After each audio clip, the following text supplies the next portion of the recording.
Peace unto you. This is day 4 of the mastery course for Eclipse preparation. This is day 4. We're going live for 7 days.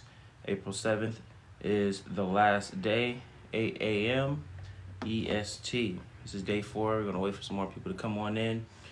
For the ones that are here, the ones that's watching, this is day 4. And essentially, what this eclipse is shining light on our lives differently, on Earth differently, on the galaxy differently, the cosmos differently. You got people thinking that they're untouchable now, getting caught up. You have people feeling like that they would have never reached any form of notoriety. Now they're getting that respect. So climb on in, climb on in. This is day 4.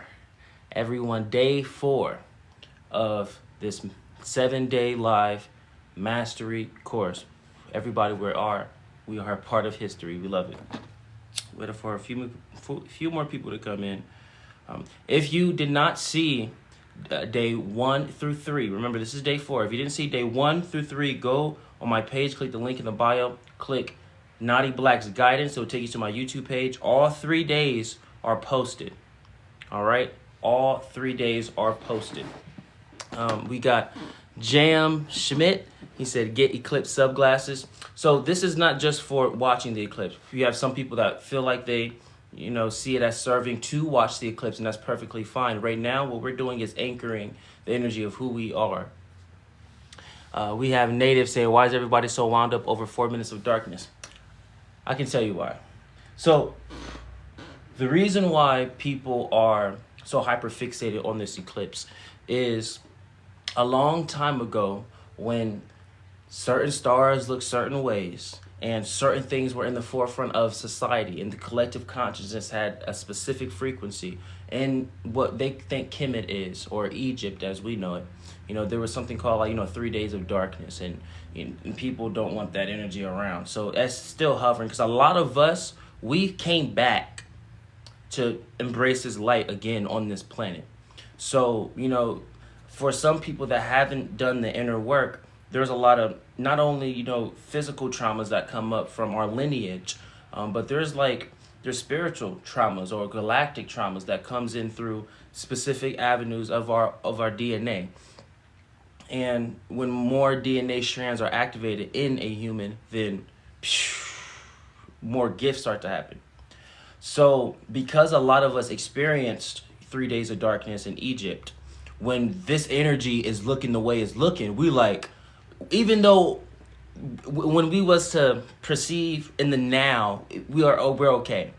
But because so many people has experienced the 3 days of darkness in Egypt, and we're back on Earth, I don't want that to happen to kid, because y'all don't know what happened. So yes, it's not to be looked at so deep, but in a way it is, because I say this. You either believe Source, A.K.A. God, is all there is, or you believe Source, A.K.A. God, is nothing. And if you see Source as all there is, and don't come to me saying everything ain't that deep, because God is literally everything. So but what is a eclipse?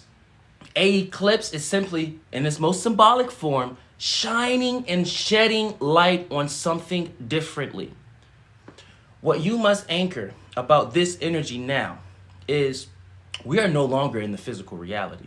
Physical reality is no more. The spirit realms, the astral realms, the light realms, the realms of heaven, they all have merged with what we thought physicality is, because you, as God's child, know it serves not to live in an illusion for too long. So at some point, something got to shake and something got to give up. So we all collectively, this is where we all give ourselves, a pat on the heart, an applaud, pat on the back, because we all made the decision to make the jump. And the beings that chose to not make the decision, they're on what we call old Earth, but even utilizing certain terminology like old and new is still a part of the quote unquote old Earth concept. Nine Ether is talking about facts. Our spirit is fighting the ego. I would just utilize different terminology. I wouldn't say fighting. I would say our ego and our spirit are now coming to an agreement. All right. Our ego and our spirit is coming to an agreement.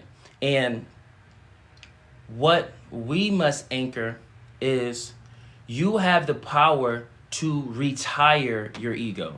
You have the power to retire anything that you see as not serving. So anchor this. Anchor this truth, anchor this fact. Remember, an eclipse is simply shining light on something different. And you don't have to just look at a leader or any spiritual master to get this information. Look at the world around you. We're in such potent times. You know, some people, they're confused. You know, some people are very fearful about what's going on in the world. Look at the world around you. Hollywood. Hollywood is like the leader of physicality. This is like when Babylon falls. When you see a structure, and this is not something that's made up. Look in your own history. Look, not even just spiritual history, not even just galactic history, not even just the history of the Akashic Records. And we're going to talk about how to get to the Akashic Records now and today's. Remember, we're going live for 7 days. This is day 4, 8 a.m. EST, Eastern Standard Time. We're going live for 7 days. On the 8th day, day of the eclipse, all of the information we presented, we, not just this vessel, you anchor it, you integrate it, you become it, because that's what makes a master. What makes a master is becoming. It's not just listening to something, not just reading something and say, oh, hey, that's cool, and then forgetting about it. It's actually shifting your life, shifting your thoughts, shifting your actions. But if you was to look in history, anytime a giant structure that had so much power fell, and it was ruling over quote-unquote darkness in a specific land, then that means a bright light comes through. Every single culture. There's this book. It's called Warriors of the Rainbow. And I actually gave it to my wife because we are a part of that prophecy. And with the Warriors of the Rainbow is essentially where all forms of tribes, all forms of people come together. And it's always taught. And this is a literal book. And this book was written years and years, over 30, 40 years ago. So don't come to me saying it's not that deep. And don't come to me saying, oh, things are being made up. It's only being made up because you haven't experienced it in your reality. This goes to back when we was talking about yesterday. Leave this unrealistic mindset in the past. Because in this new earth, what was once unrealistic is now realistic. What you must anchor is at one point in time, everything that you use, and we're not even trying to become super spiritual with this type of information. This is just normal. If you just use your eyes, this is just philosophy. Everything that you use in your day-to-day at one point in time was deemed unrealistic. Everything that you use now at one point in time was deemed unrealistic until what? Someone said, I don't care about what none of y'all say. I'm going to create a phone to where I can talk to somebody million miles away. I don't care about what none of y'all talking about. Even on the 8th, April 8th, you have scientists wanting to shoot beams in the sky and try to create portals. This is their roadmap. They're telling us this. This is not. They're telling us stuff. So it's like, at one point in time, we all deemed this type of information like, oh, that's so unrealistic. You can't create portals until they started to do it. So now it's like, okay, well, if they're doing what we once thought was unrealistic, what can they do now? Or what have they been holding back? And not even what have they been holding back. What have we been keeping from ourselves? See, this reminds me of Yeshua. When Yeshua came to me one day, right? Yeshua, A.K.A. Jesus. Everybody loves him. Yeshua came to me one day and he was talking about, he was like, Nadiie, don't be mad when certain people aren't listening to the teachings of what the light is. Because he sent me this vision of him in a marketplace standing on some crates. And he was talking. He was like, Nadiie, there was hundreds of people in that marketplace. Everybody walking past me, walking past the Son of Light. Everybody just walking past it. Only like 4 or 5 people stayed to actually listen.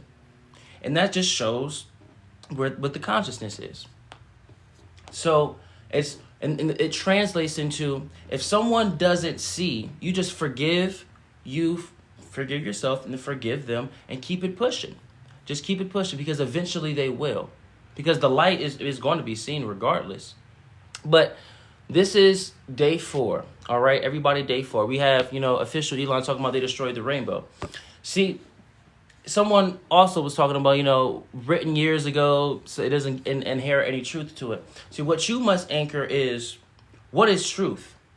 Is truth something that only exists in your reality? Or is truth something that just exists whether you believe in it or not? Is truth something that only you have to agree with? Or is truth something that just is? Because if over 30 tribes with over hundreds and hundreds of elders all come forth with the same ideology on different parts of the universe, on different parts of the world, all come to the same agreement that don't know each other, now you have to anchor like, okay, maybe I don't know something. See, a lot of people, they don't take accountability. See, day 4, remember, each day is associated with the numerology, it's associated with the stars, it's associated with everything that is possible. That's why day 1 was all about oneness and knowing yourself. It's no coincidence. We didn't plan this type of stuff, like these lives. Nothing is planned. And from a cosmic, point of view, yes, it is. But even on day 1, the day, April 1st, I didn't know we was going to do this. Literally, a big wave of energy hit me, hit Michael Murda, because Michael Murda is doing the same thing. You have other masters doing the same thing. You have beings like Ryan Cropper. You have very powerful beings. You have the Arcturians doing the same thing. They're holding space. You have the Pleiadians doing the same thing. They're holding space because they know what's going on.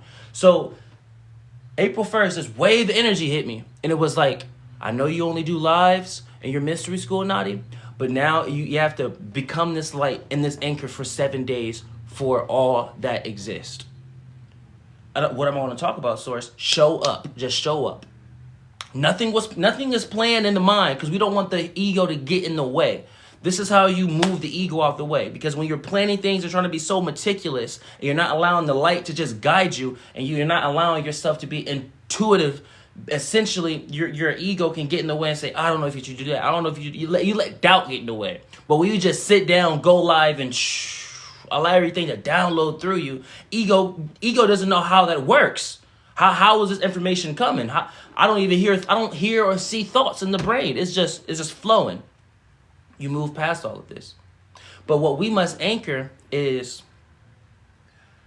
when all of these cultures are saying the same thing from years ago to today, maybe we have to look around because they've been looking. So when one says, this is just because something was written a long time ago doesn't mean anything. That in itself, just words written on paper from years ago, that means nothing. But when you put the context behind it, when over 30 tribes with hundreds and hundreds of elders that don't know each other are receiving the same exact visions. The same visions. And go get the book, Words of the Rainbow. You'll see, literally there's this person that went with this other elder, and the elder was respected, and they went around all of these tribes, and they just started documenting visions because they got a call from the Great Spirit, as they say, to go document these visions for moments like this. And that's proof. People like proof in this world. Well, when we give you proof, don't just instantly deny it. Get the proof first, look at it, and then make a decision. It's that simple. People, they talk about, this ain't real, this ain't real, this ain't real. We need proof. We give you proof. You still say it's not real. You don't even go fact check. People you're using your own brain. You don't even fact check. That's the issue. And it's not even just a going out and in the external world to fact check. It's going in here. When you look at the world through your heart center, when you look at the world through this presence, you realize, oh yeah, something is happening. Even if I don't know what's going on, something is happening. Because Hollywood is falling. Hollywood is crumbling. And that's backed by the government. So if something is that powerful, is crumbling, then something is going on. We have people wanting to shoot, beams in the sky. We have ETs popping up, whether it's real or fake, just that consciousness. We got people talking about, ETs is real, just that consciousness. We have leaders that's talking about spirituality getting, so much notoriety, just that consciousness. That does not happen. That didn't even happen 30 years ago. Give me one leader 30 years ago that was so widespread talking about this type of information. Give me anybody 30 years ago that wasn't deemed as crazy. In 2012, everybody was deemed as crazy talking about this stuff. But now this is the new normal. At some point point, you have to look around and say something is different. I may not know what it is, but something is different. But what we're telling you is, yes, all we're saying is get to that point. And then when you get to this point, you attract a master that is yourself. We are one. There's no difference between us. When you get to the point where you start questioning, because beings don't want you to question. They don't want you to be like, yeah, we've been predicting this stuff for a long time and, we've been trying to shield you. But when you start questioning, then you start attracting masters, yourselves, aspect of yourselves saying, the reason why things are looking different is because, listen, God's child, you are not in the realms of physicality anymore. The life that you know it is gone. We are in the spirit realms. So in the spirit realms, things operate differently. It's when you start to look at things from not only just a spiritual point of view, but you merge that which is logic and that which is spirit, things make much more sense. Again, when you merge things that are spiritual and things that are logical, things make sense.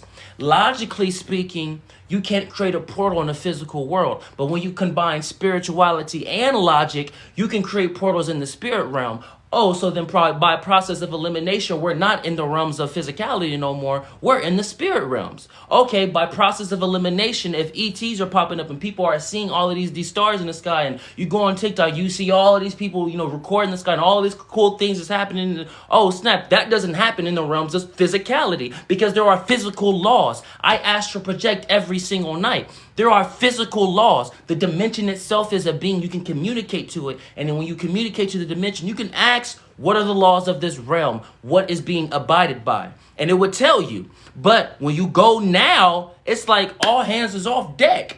Anything goes. Because we're not in the realms of physicality anymore. Things are happening that never happened before in a lot of people's lives. Because now we're moving into the light realms. We are in New Earth now. We are in New Earth now. It's not any other way to say it, and it's aside from that simple term. We're in New Earth now. So it's like, okay, when you are, so now we're in the realms of spirit. What do we do? When you're in the spirit realms, what you must anchor is this. What you thought was karma doesn't exist. Karma only exists in density. Karma only exists in the realms of spirit. If you don't want to believe Nadiie, Dolores Cannon, everybody's favorite spiritual person, Dolores Cannon was talking about this years and years and years ago. Years and years and years ago. For one to transcend, they must release the idea of karma. She's been saying this. This is information that God sends to everybody, and you have some trailblazers like Dolores Cannon, you have some trailblazers like Michael Murdad, you have some trailblazers like Jesus. Even Jesus was talking about these things. So many trailblazers come up, but then it's like, all right, now we need people that's involved in each community to talk about this. Once those trailblazers put the consciousness around, then it's easier for Source to spread it. It's easier for Source to spread it. Because it's normal, it's widespread. Look around. Look around. Remember, this is day 4. We're going live for 7 days. If you missed the first 3 days, click the link in my bio and you'll get pulled up to a link tree. You can click Nadiie Black's Guidance. It takes you to my YouTube page. You can watch those 3 days that you missed if you did miss them for free. Everything is free.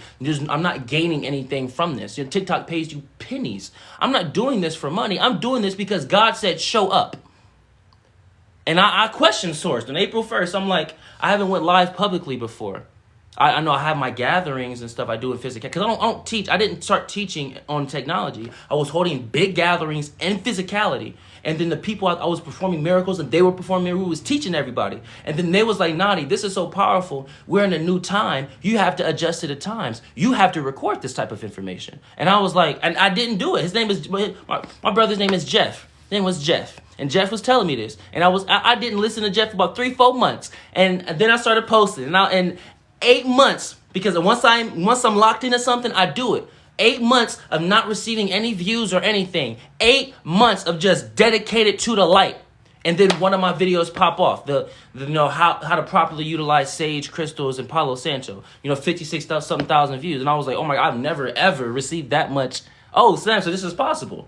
And I sent Jeff, literally the first person, you can ask him. Well, if you know him, but first person, I sent him the video. I'm like, Jeff, you was right. It worked. And Jeff was like, I told you, that stuff that you're talking about is powerful. Not everybody is talking about that.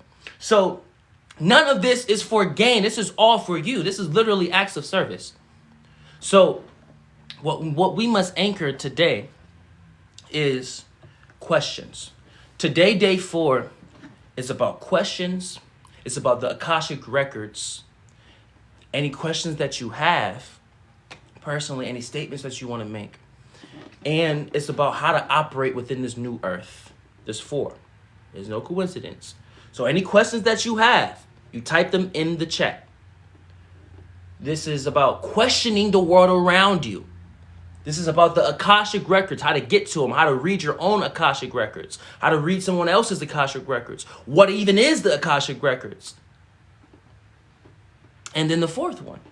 The fourth one is essentially, how do we operate on this new earth? Listen, peace unto you all. My name is Nadiie Black. We're very grateful for your presence. We're going live for 7 days. This is day 4. A quick recap. Day 1 is all about oneness. You ask yourself 2 questions. The first question is, what do I like to do? The second question is, what serves for me? You know what you like to do, question 1, by anchoring your day-to-day. What do you do in your day-to-day? What are your daily actions? What is your routine? That is what you like to do. But what serves for you is the choices that you actually enjoy. When you figure that out, when you ask yourself those questions, answers will present itself. I don't care if it's shave a potato. When you get the guidance, just listen to it. Because sometimes when God gives you the guidance, it isn't just about the guidance that came through. It's about whether you're going to listen to something beyond yourself. Again, because that went over some people's head. When you receive guidance, even if it doesn't make sense in that moment, sometimes it's not about what you actually received in terms of the guidance, the verbiage that you received. It's about whether you're going to act upon something that is beyond yourself. And that's a spiritual way of saying it. A more physical way of saying it is God is saying, get over yourself. Come back home. So when you ask yourself, what do I like to do and what serves for me, and you receive any guidance, it's just going to come to you. It's going to be disguised as thoughts. When that comes to you, you listen. You just act upon it. And when you act upon it, this is all day 1. Then you anchor what is miraculous. What is a miracle? We have some people that's been in these, because they know what's going on. They know what's going on. So they've been in the days in these classes. But what is a miracle, everybody? For the people that do not know, this is what a miracle is. A miracle is something that undoes, because the world constricts everything so much. And when you hold on something too tight, when you hug someone too tight, what happens? It hurts. Pains start to appear. Well, the miracle undoes. It lessens the grip. It brings you back to your natural essence. It shows all your first contract, your first soul agreement, which was with Source, A.K.A. God, which was with Source. And on that birth certificate with Source, it says, my abundance, my will, signed by God itself. Listen, that's what the miracle does. The miracle brings you back to 0 and says, what? Choose again. The miracle brings you back to 0 and says, what? Choose again. The miracle brings you back to 0 and says, what? Choose again. Why doesn't it bring you back to 1? Because listen, if you walk 1 mile and you don't like what happened on the first mile, the miracle is going to bring you back to when you was in the crib before you took the walk and say, do you want to continue to walk straight? Do you want to go left? Do you want to go right? Do you want to go up? Do you want to go down? Do you want to go in or without? That's what the miracle does. That's why the miracle is so beautiful. It undoes things. The moment you say, this doesn't serve for me, boom, you go back to 0. And you're being asked to choose again. I'm going to answer this quick question because it serves me to answer this question. Someone said, why are you wearing that crystal? This is amethyst. We got it from a place in Sedona. When we went to Sedona, Sedona's a very, very powerful place. It's a big, giant portal. There's a lot of vortexes there. I'm Native American Sikh. One of the elders gave this to me, a part of the native tribes. We went to the top of a mountain and we did a vision quest. A vision quest in our culture was actually given to us by Christ consciousness itself. Christ consciousness said, if you want to speak to Source, and anybody can do this, if you want to speak to Source, take a long journey by yourself in nature and then find the highest mountain peak in your immediate area. You do a prayer, you go to sleep, you'll receive a very powerful vision. We did a vision quest. We held space for one another.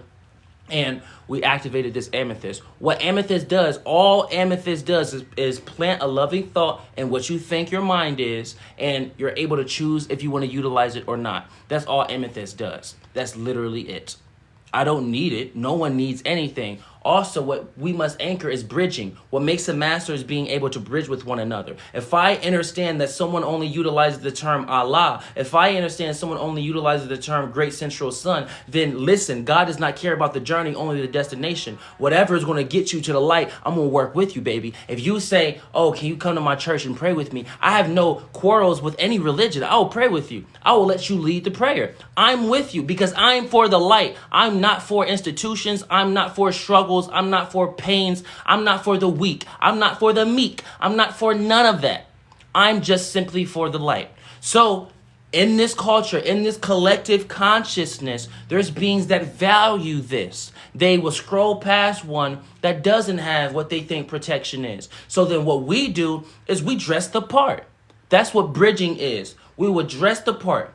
We will dress the part, but we will make sure it's all activated properly. And when we dress the part, when we actually show it's activated, we will show you, listen, you don't need none of this because what you see outside of yourself is actually within yourself. You actually have crystals within your body. Your plasma is so much stronger than what you actually think it is. Why do you think beings want to harvest plasma so much? Your plasma is so very powerful.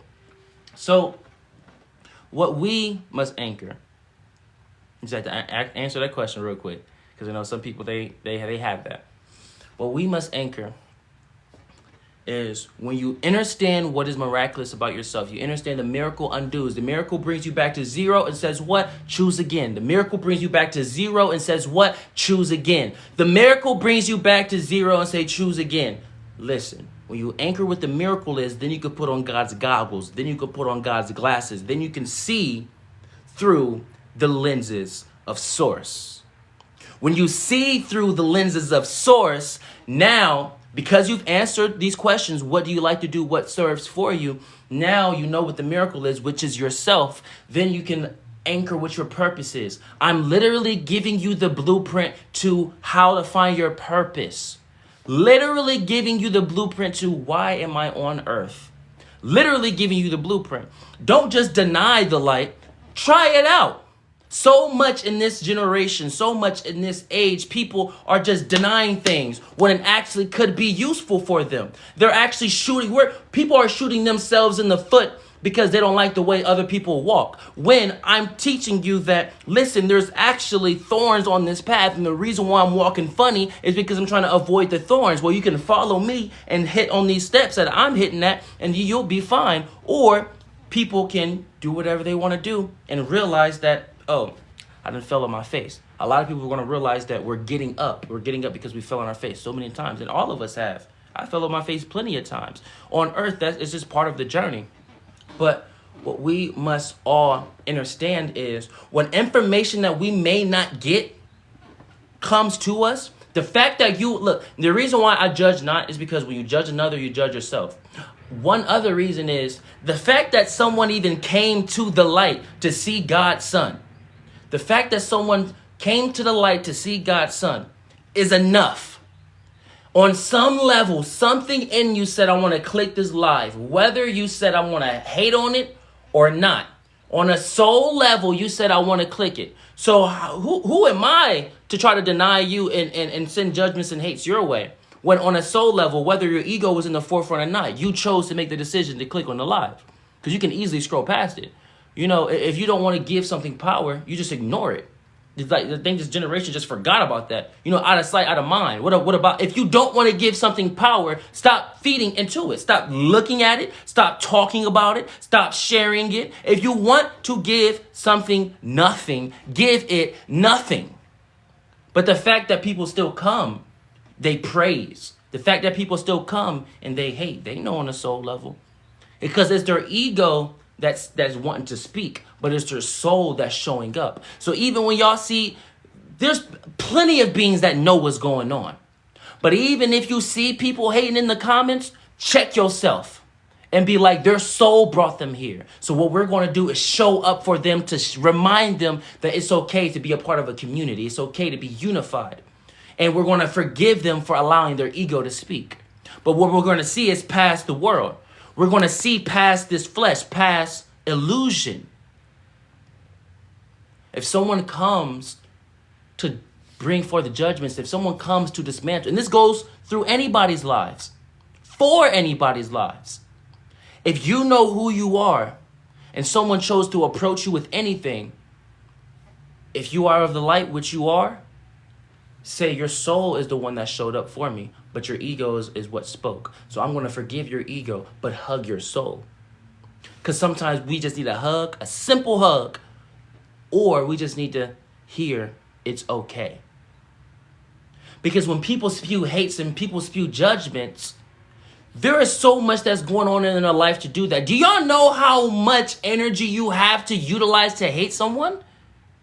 Do y'all know how much energy you have to utilize to bring forth judgments and bash another person? Do you know how long you have to not like yourself? That's why I would never fix my lips. Even yesterday, someone asked, how do I get my aura to be bright? What you must understand is, when someone asks you something like that, the moment you choose to answer it, you affirm that their aura isn't bright. And you can just replace the question with anything. If someone is in need of something, and this is some ancient teaching that even Yeshua, A.K.A. Jesus, was saying. Yeshua said, I didn't heal no one. Don't ever think I healed anybody. All I did was guide them to seeing themselves as God sees them. And God sees them as not being in need of anything, because you are that which is the abundance of all. You are that which is my abundance. That's all Yeshua did. But Yeshua met them where they were. We're in the world of physicality, so to meet you where you are, I'll put my hand over your ear to heal it. But all I did was guide you to seeing yourself as God sees you. Your ear was never gone to begin with. So when that person was to ask me, now how do I get my aura to be like you're the people that was in the live, if it wasn't yesterday, it was the day before, they heard me say, I was like, no. Restructure that question. I would never affirm that your aura isn't already bright. No. Because there's a divine law. What you see is what you are. This is all important for the mastery course for eclipse preparation. Because what we must do is be. What we must do is be. And to be, you must, one, know yourself.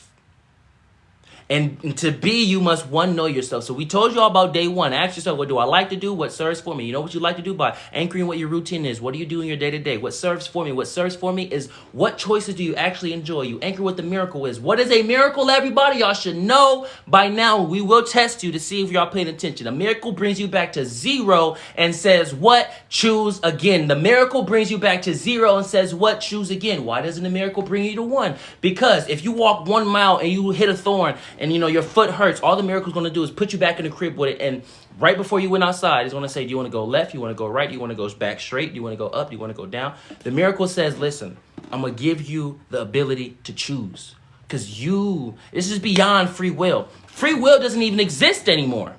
It's something called divine will. Free will doesn't even exist anymore. It's something called divine will. All of us are that which is God's abundance. So all of us, by law of God itself, by law of all there is, Great Spirit, Allah, the great central sun, Source, by law of Source, we are all going back home eventually. But eventually is now. When the beyond says now, because beings of this ilk love to subscribe to time, when we hear the beyond say now, we say eventually. But there's no such thing as eventually. Everything is one moment. So if you were to go in the astral realms, you would see everything as just one day. You would see everything as just one day.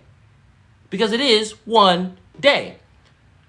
That's how prophets are made. Prophets are given clearance to go in their dimension. If you are part of the third dimension, by law, you aren't able to astral project in the spirit realms to go to that same dimension, because it's an integrity thing. That's one of the reasons. There's more reasons, but one of the main reasons is integrity.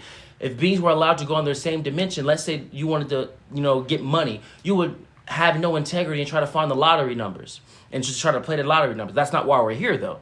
So there are certain rules in place of why a being cannot go to the same dimension. But if a being is allowed to go in their same dimension, then they'll see everything as one day. If Rachel over there was arguing with her mother, a person may go into the spirit realms and see their mother and some kids that isn't of their mothers having a blast. And what makes a prophet is recognizing that isn't happening on what I think my dimension is.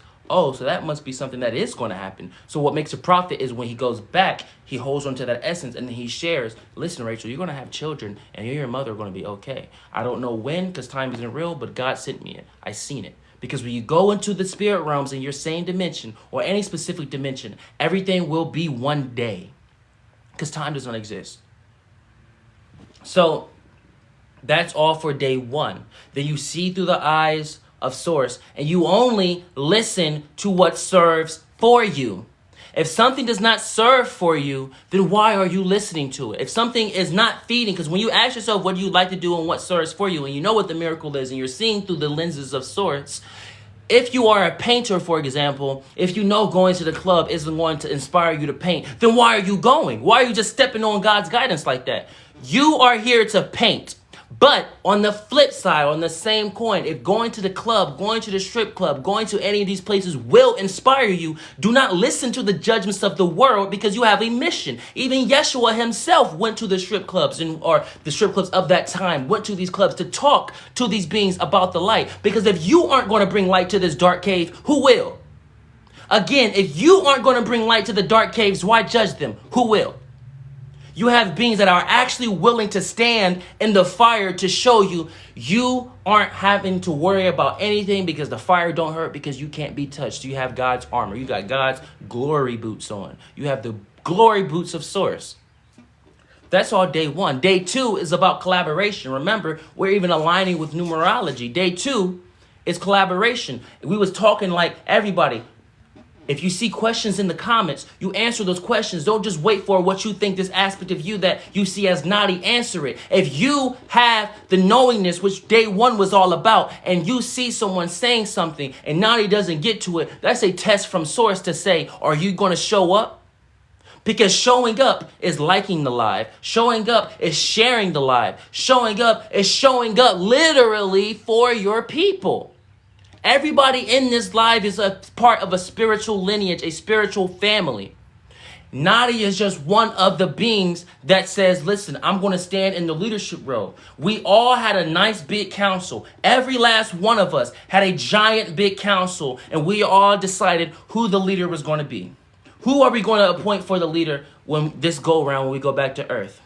Everybody was saying their decisions. I didn't say nothing.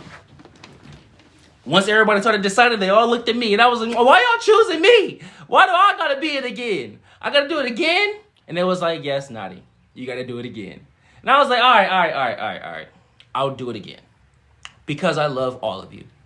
So there's no coincidence that my birthday is 010101. It's no coincidence that I'm so involved with this light. And at the age of 13, I started astral projecting. And from the age of 7, I was going in the spirit realms every single day. The reason why people thought I was afraid of the dark, it wasn't because I was afraid of the dark. It's because I was experiencing so many spiritual things at night. I felt like I could not be alone because I felt me being around people, which it did help. Me being around people stopped me from going into the spirit realms because people were moving in the bed because I was young. So I would sleep with my sisters at the bottom of the bed, sleep with my mom at the bottom of the bed. I keep seeing spiritual stuff. Why is all of these angels and all these beings coming to me? It makes sense now. All of us, we had this collective meeting. So now when you will come here, you may not get it from a physical point of view or what you think physicality point of view. You might not get it with your 2 eyes, but on a soul eye with your mind's eye, you'll see. Yeah, this is of our construction. I may not remember the context of the meetings completely, but I know for some reason, for some odd reason, when I scrolled past that video of yours, something told me scroll back and click it. For some odd reason, I looked at that man, that the way, and I scrolled past, and I was like, hold on, what is that? That's your soul, because you're a part of the same spiritual lineage. So now, since we know, because people, we talk about, I want my spirit family, I want to find my tribe, well, you found it. See, Source gives us everything. Now we're saying, okay, well, what are you going to do with it? You found the leader of your spiritual lineage. What are you going to do with it? Are you going to start sharing the information? Because his goal is to have everyone stand right beside him. He doesn't like this teacher student thing. He doesn't like it. He doesn't want disciples anymore. He wants everyone to come up right beside him and teach. Why do you think he's saying, if you hear questions or see questions in the comments, answer them as if you're the one on the podium? Because you are the one on the podium, because we're one. Get it together. Get it in alignment. That's what day 2 is all about, collaboration. All right? And peace unto you. Peace unto you. 010, we let us see it. All right. Now, in true master course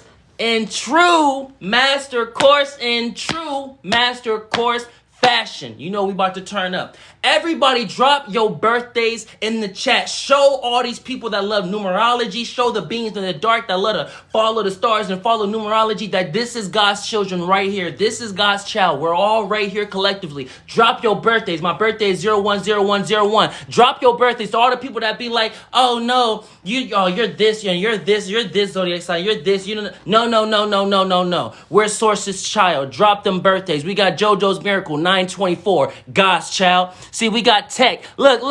Y'all going crazy. Hold on. We have Tech Girl 720, God's child. We have Mandy 528, 1995, God's child. We have 32062. Everybody say it with me. You're on 3. 1, 2, 3. God's child. We have Shanae 88. Eclipse energy, God's child. We have 07, 08, 04, God's child. We have 0624, God's child. Come on, Gabriel, that's the 07. We have that anchor, that's the emoji. Oh, he got that eye. That's the emoji eye. That's the 06. We have 0302, God's child. Third Eye Mafia, 0123, 1996, God's child. We have Stacy 1030, God's child. Look at these beings. Don't come to me saying God's children. Don't come to me saying God's child ain't on earth. Don't come to me saying earth angels ain't here. Don't come to me saying star seeds ain't here. Don't come to me saying all of these beings that are of the light aren't here. Don't come to me saying masters aren't here. Don't come to me saying the Christ isn't on the earth again. Don't come to me saying that which is Buddha consciousness isn't on the earth again. Don't come to me saying that which is the rainbow warriors aren't on the earth again. Don't come to me saying God's will aren't on the earth again, because you clearly see Stacy 1030, God's child. Son Divine 080676, God's child. 072094, that Black Poet fire, that's God's child. We have Dave 121775, God's child. Drop those birthdays and show those people you are who you say you are. From a numerological point of view, we always butcher that word, but who cares about English? From the perspective of numerology, how you say the word? Numerology. There it is. Numero uno. From the pathway of the numbers, from the pathway of the stars, from the astrology, all the astrologists, y'all can look at the numbers, y'all can, dissect the numbers, all my life path, is all it, you'll figure it out. We're literally giving y'all the proof. We gave y'all the proof from numerologically, however you say the word. However you say that tongue twister word. We're just going to say from the perspective of the numbers. You see how smooth that is? We're giving you the perspective of the numbers, the truth from the perspective of the numbers. We're giving you the truth from the perspective of spirit. We're giving you the truth from the perspective of presence. We're giving you the truth from the perspective of stars. You can look at these birthdays. Look at all of these birthdays. Add them up, do the alignments, and you'll figure out, oh, this star seed is from this sister, oh, this star seed is from that, oh, this star seed is from there, and this star, you can see it. Proof. Boom. Look at that. God's child. We got Wolf Kai 070, oh my God, 0701, 1982, God's child. We are here. We are here. And listen, we're gonna move into day 4 now, because remember, day 4 we're gonna teach y'all about the Akashic records. And remember, if y'all missed the first 3 days, click the link in my bio. You'll see a link tree pull up. Click Nadiie Black's guidance. That takes you to my YouTube page. All 3 days are gonna be posted. Every single day will be posted on my YouTube page. All of this is free. Remember, none of this. You don't get nothing from this in terms of material, especially now, because every industry is crumbling. So when you're trying to be a content creator now, especially in today's time, you better be, very entertaining or very in the light. Either way, that's there's no in between no more. Like how there's, like how the world took out the middle class. Well, it's the same way with this light. You're either going to be extremely entertaining or you're going to be extremely in the light. There's no middle class. There's no in between. You either are going to pick. You got to make a choice and lay in it. Make your bed and lay in it. So everybody, if y'all ready to learn about the Akashic Records, if you're ready to ask some questions, if you're ready to question the world to find out what the truth is, if you're ready to remember how to live on New Earth, type 33s in the chat. If you're ready to learn about the Akashic Records, remember how to read your own, read others, actually go to that place, that energy. If you're ready to ask questions in the chat for me to answer, for other aspects of yourself in the chat to answer, if you're ready to remember how to live on New Earth, if you're ready to question the world around you, type 33s in the chat. Type 33s in the chat. 33s in the chat. 33s. What is 33? 33 is a mudra that we created. It means Hania. Hania is Hopi for spirit warrior. If you want to align with the specific frequency, because we've been honing in with this frequency, something that this vessel brought back to earth. Masters like Yeshua, A.K.A. Jesus, Buddha, all of these beings was with me, meditating with me to make sure this goes in perfect alignment with all there is right now. Actually, when I first got spiritually attacked, it was because I aligned with the frequency of 33. Literally, beings came in physicality. You know, the beings that people dream about, they was in the astral realm hurt me. No, they actually came in physicality, all wearing the same color, following me everywhere I go.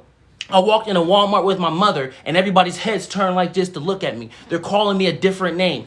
All because I started to align myself with what the truth is. Yeshua, A.K.A. Jesus, was helping me make this mudra. Buddha was helping me make this mudra. Krishna was helping me make this mudra. Actually, if y'all don't believe, it's crazy. Gandhi was helping me make it. Martin Luther and Malcolm X was helping me make it. I remember receiving a vision. I was sitting on a throne, and it was like this. I was in a barren land. It was like this is a crazy vision. I was sitting, and after this, we're gonna roll in. But we listen to the guidance of what source is. I was sitting on a throne, and there was a line of beings. But when I started to look at the line, it was every single leader known to man. The first one was Jesus, then it was Buddha, then it was Gandhi, then it was Martin Luther, then it was Malcolm, it was Dr. Sebi. It was all of these beings in this line, and they all was giving me their essence. They all was like, listen, don't just look at us and say, cool, no. And let me give you our steps. Let me give you our stairs. Build upon us. Start up here. You don't got to start back from square one. But in this vision, when I was seeing that, I looked at everybody else. That's cool. And it was not just beings from Earth. It was beings from different star systems. It was like Pleiades. There was beings that looked like aliens. There was blue. Yeah, beings with big heads. Everybody was in this line, single file line, ready to give me some information. This was years ago. This was over 3 years ago. I'm like, God, what am I going to do with this information? But when I looked around the world was a barren wasteland. It's like a bomb hit the planet. That's not saying a bomb is going to hit the planet. But what we're saying is that was symbolism for, listen, when the world is in the dark place, we're going to prioritize the light. And we're going to make sure everybody is focused on what the light is. We're going to try our absolute best to focus on the light. That was a vision from 3 years ago. It just came back to me just now. I'm not important, Frankie. I'm not important. What I tell people is this. If we were to go to heaven right now, right? If we all was to go to heaven right now, what you will see is equality. So the light that you see protruding from me, everyone will protrude that type of light. So from a physical point of view, I will be deemed as average because I'm equal to all of these beings. But being that is average comes to a planet and they're revered and their light is so bright. When a average being, it's like Superman. Superman was normal. This is the best way to explain it. Superman was normal on his planet. He is the average person. He's not nothing really special for real. But when he comes to Earth and he starts getting all of these abilities, it's like, oh, snaps. That doesn't say a lot about me. That says a lot about where I'm at. This must be a land of darkness. So when the world is so dark, when you have average beings from heaven coming in, being the most revered masters, because we're all equal. So technically everyone in heaven would be considered average. Everyone would be, because we're all equal. But in this world, we see the world equal as average. But if a normal being, what we say is normal, if a normal being from heaven comes here and they're so revered, then that says, oh snap, this water is dark. So it's not that I am special, I am normal. I say make spirituality your normal, make miracles your normal, make these things your normal because they are normal. This is not something that's so special. This is not something that shall be worshipped. That's why we don't want disciples no more. We don't want teachers and students. We don't want pupils. We don't want none of that. We want everybody to see themselves in each other. And when you see yourselves in each other, it's one love, it's peace, it's period. That's what it is. That's just what the truth is. Anybody that has gone to the spirit realm, the light realm, they would tell you, yeah, there's some type of unison about them. Like everybody express themselves differently. They may dress a little differently, but the consciousness of all these beings in the realms of light is the same. They have a shared, beautiful oneness. Howdy, hi. They have a very beautiful oneness type of essence and energy. That was the first time that ever happened to me. So the first thing was howdy, hi. This is going to move past that. That did not just happen. So when we anchor what this truth is, just know that this is the truth. So don't look at me as something special. I'm really emphasizing that. Not for one moment. The moment you look at me as something beyond who you are, get off the live. That's how serious I am. The moment you see something grander than what you are in me, I didn't teach right. I didn't teach right. Because the whole point is for me to show you everything I can do is not everything you can do. It's everything you have already done. Again, because I went over some people's head. Everything that I can do and is doing is something that you have already done. It's something that you have already done. For there is a divine law. What you see is what you are. It's a divine law. What you see is what you are. And you see, we wove everything together. So we're moving into that which is these four things that we're telling you about. How to get to the Akashic Records. Well, to get to even the Akashic Records, you have to anchor all of this energy. You have to know these divine laws. You have to know thyself, literally. So what you see is what you are. Some people, they get that. Someone said, y'all doing too much, calm down. No, turn up. Ain't no calm down, it's turn up. We are God's children. Calm down? No. We're never going to be down. We're always going to be integrated with that of the light. There's no restrictions. If you want to scream, if you want to clap, it's fine.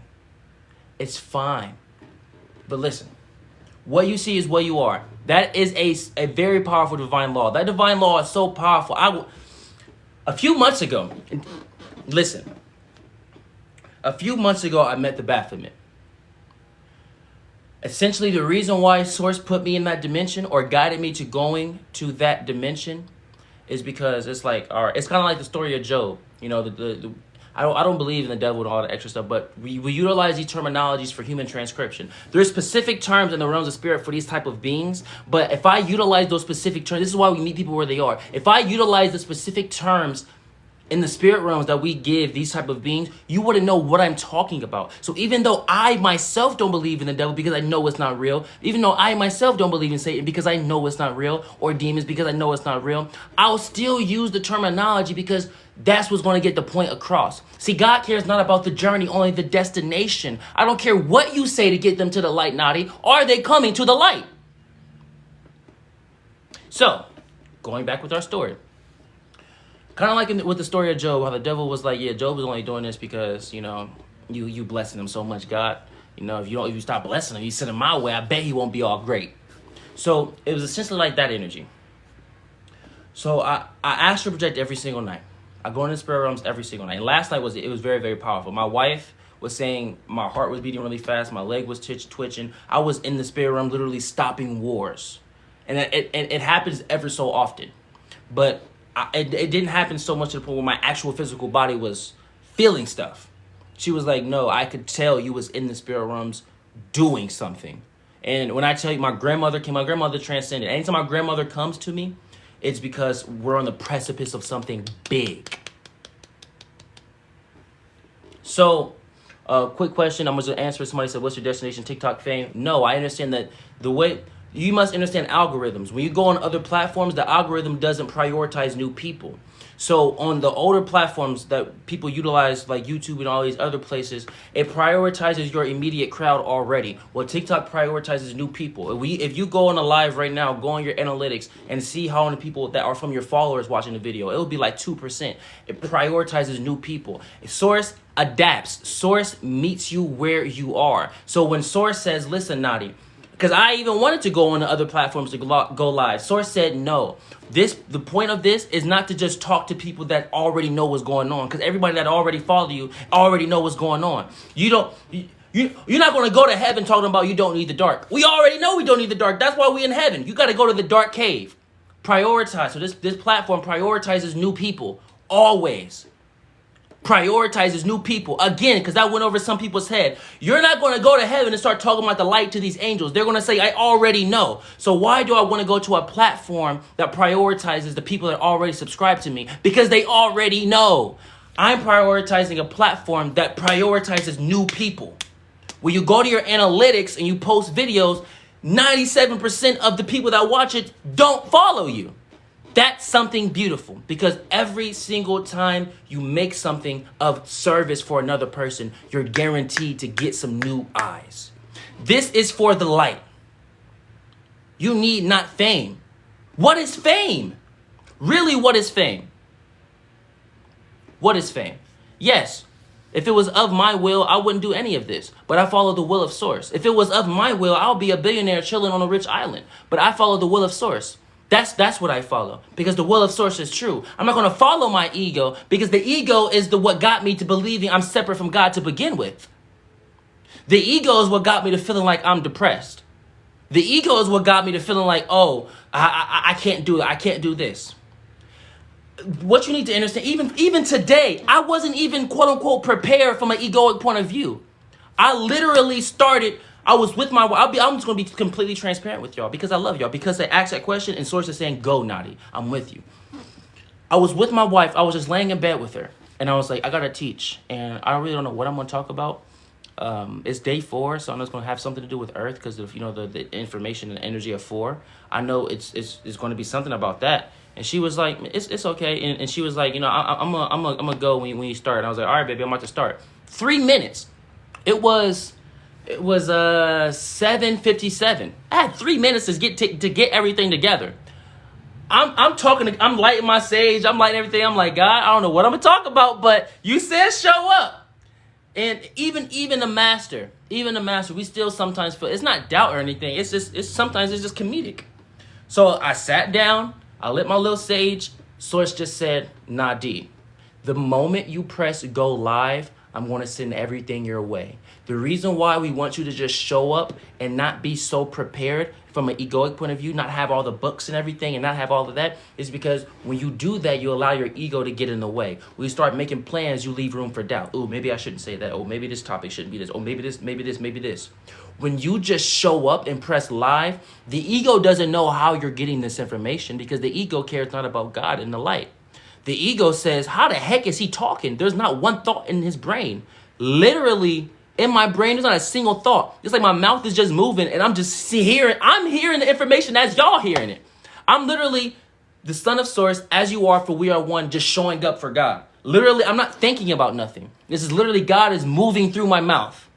If I was a separate being, I would be sitting in the classroom listening, because that's what I'm doing right now. I'm just sitting in the classroom listening to what this mouth is saying. And I'm like, oh, snaps. I'm talking for real. Snaps, God, you was right. It's just channeling through me. Yes, Nadiie, you don't need no book. So, yes, that's what's going on. So, what you see is what you are. What you see is what you are. The reason why that's so very powerful. So, boom. When I met the Baphomet, this is all part of the Akashic, because everybody typed them 33. They're like, we typed them 33s. Get to the Akashic records, boy. We get into the Akashic records. You have to know this information to get here. You have to know this divine law and know the importance of this divine law. The reason why we went to the realm where the Baphomet was is because Source is essentially saying, Nadiie, to heal a wound, you must expose it. If you have coverings on your wound, let's say this patch right here was a wound. If you're trying to heal it, put ointment on it. Or no, let's say what's under the patch is a wound, right? If you put ointment on this, if you're putting bandages on this, nothing is going to heal. The wound is where the skin is. So to heal a wound, you must expose it. That's the easiest way to explain it to people. That's the easiest way. You can teach this to a baby. Baby, however old you are. If you want something to change in your life, you have to first reveal it so you can recognize what needs to be changed. What do you mean, Mama? What do you mean, Dada? Look at my arm. If your elbow hurts, baby, if you don't show us your elbow, we aren't going to be able to help you. Show us your elbow. Show us your pains. Reveal the dark, hidden stuff within you. And boom, then we'll be able to work with you. So we went to that realm as a test to see how much we could anchor this energy. So when we seen the bathroom, he was in the kitchen just washing dishes. And he was grinning, and I was right there. My heart beating, but I'm still firm. I'm strong. And this is something that the bathroom did not like, because he was talking and he was like trying to intimidate me. But I said, look at me in my eyes. He kind of stumbled a little bit, and I repeated it. I said, look at me in my eye. My heart beating. I ain't lying to y'all. But I'm not letting nobody see that. Right now is meant for the master to come forth. Look at me in my eyes when you speak to me. He closed his eyes and started running after me. And the moment he was about to hit me, God said, nope. The moment he was about to hit me, remember, his eyes are closed as he's coming after me. The moment he was about to hit me, God said, take him to different dimensions. The reason that happened is because of this divine law. What you see is what you are. The light is so powerful. Even the most powerful being like the Baphomet, the moment it sees the light, it will transcend. That's why these beings of dark don't want to be in the light. That's why they don't want no light beings or nobody talking about love and their little sex parties. And, that's why they don't want to talk about love and all of their, weird, dark, Bohemian Grove type stuff. They don't want no light there. They don't like no light there. The reason is because the divine law, what you see is what you are. If a Baphomet was to open his eyes and see the Son of Source, the Son of God, he would transcend, and he would be one of the most powerful light workers in the history of all. In his realm, not our realm, because we the most powerful, but in the dark realms, because he was born in the dark realms. So he would transcend on the spot the moment he was to see the Son of Source, and then he will go to the dark realms and he will bring the light to those realms. So, and all these beings know that. So when you have beings that are super dark, you don't gotta do some crazy technique. You ain't gotta do none of that. Just say, if you know that you've been living this life, you haven't been secretly arguing with people, if you haven't been secretly judging and bashing and fighting with people, but you're in the public talking about the light, if you not secretly doing those things, any being, I don't care if it's the Baphomet, I don't care if it's the devil, I don't care if it's a dark astral being, all you have to say is look at me in the eyes, because I know how powerful I am. I am the Son of God. If you look at me, you will transcend. My presence is enough. My presence is enough. When I say my, I mean yours. Your presence is enough. Everybody, this is for the mastery course for the Eclipse. We're going live 7 days. This is day 4. If you missed the other days, click the link in the bio. Click Nadiie Black's guidance within the link tree. You'll go to my YouTube page. You'll watch the other days. Why are we preparing for the Eclipse? They're saying to give you chills. It's very, very serious. From a symbolic point of view, all the eclipse is shining light, shedding light on something differently. All the eclipse is shining light or shedding light on something differently. The beings in Hollywood that thought they were so untouchable are now getting caught up. It's falling. The beings that feel like they was never going to reach notoriety and be able to share the light to everybody, now they're coming out in the forefront. That's all the eclipse is. The best way, and then after this, we're going to still, because all of this is for the 4 topics, the Akashic Records. You have to know about the reasoning for these divine laws. You have to know the reasoning for oneness and being united with one another, because you're not going to be able to get into the Akashic Records without getting this information. Why? Because to get in the Akashic Records, actually get in the Akashic Records, not just be able to read your own book, you have to have something called your Book of Life. You have to have something called the Book of Life. Well, to have the Book of Life, you have to transcend. To have the Book of Life, you have to transcend. Transcend past what? When people hear the word transcend, they just think go all the way back home to heaven. No, there's tiers to transcendence.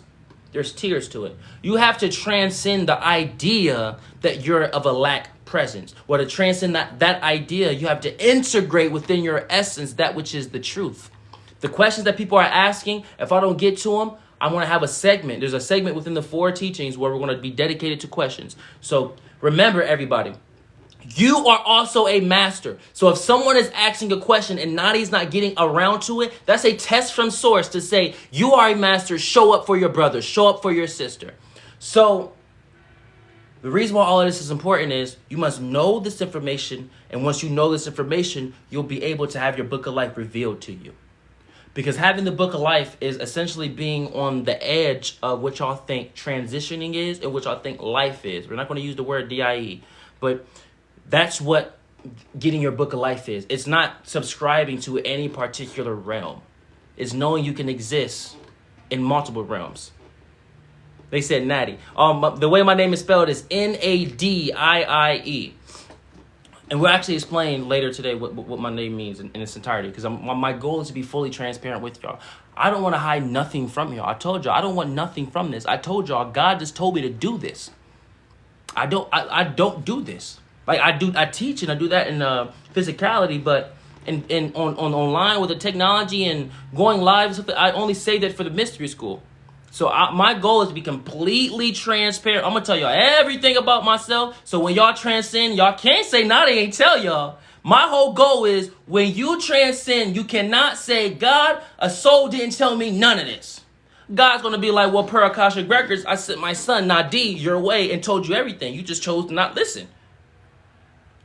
I mean, he didn't say it in the way I agree with. Well, he still said it, didn't he? He still said it, didn't he?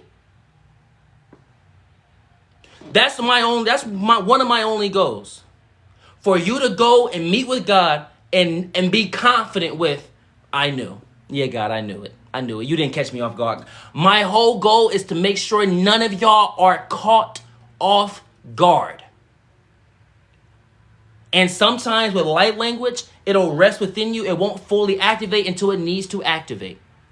When you get to the situation where things start speeding up and things start crumbling, then all of these downloads will just come back flooding. And then the moment you don't need it, they'll go back into your subconsciousness. That's how it happens. That's what showing up is. When you show up, all of the downloads will just come in and it will apply to whatever situation you got going on. And then when you don't need it, it's not going to show up because it doesn't want to involve itself within your day-to-day. It doesn't want to, steer you in any other direction. It wants you to still be your own guide, your own commander. But when the time is needed, the time is needed. It's going to pop up.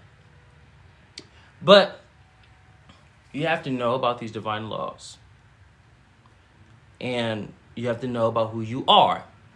Now we're going to roll into these Akashic Records. What are the Akashic Records? Oh my gosh, everybody, we've been waiting. There's like, okay, Nadiie, we got it. Finally, you actually are right, Nadiie. Thank you. We did need that information. Let's talk about what the Akashic Records are. Because you can't get to a place if you don't know what they are. The Akashic Records. Some people view them as a library, but that's only our collective consciousness that says that. The Akashic Records isn't technically a library. But because when we, with our brains, think of information, we think about libraries, well, that's what will be manifested. Because what? Source meets us where we are. Source meets us where we are.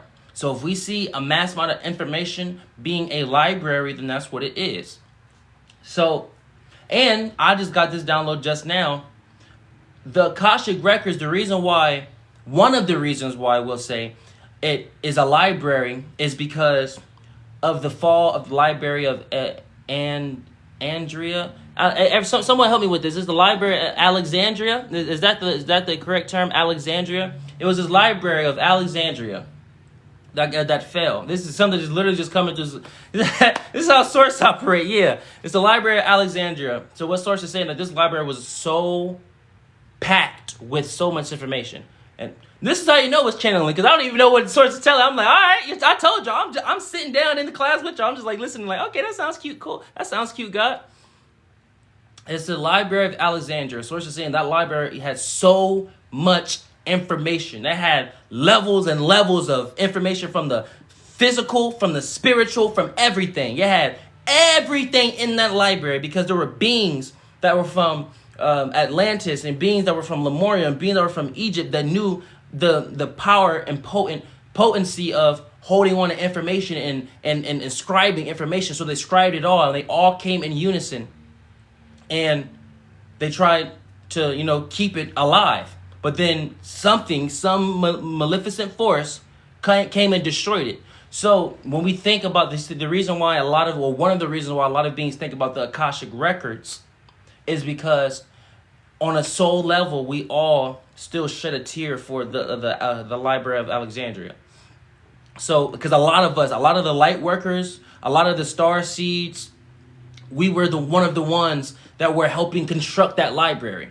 So when that type of information gets kapooied, that's still within us, wanting to hold on to what is. So all we did was when we exited out of that life, all we did was create another one in the realms of spirit. That's how source works. We shed a tear like, oh dang, y'all blew up the library. Oh, that's fine. We'll just make another one in the realms of spirit that y'all can't touch. So thus you have the Akashic records. Now there also are other reasonings why it's for the library, but that's just one reason that just came through.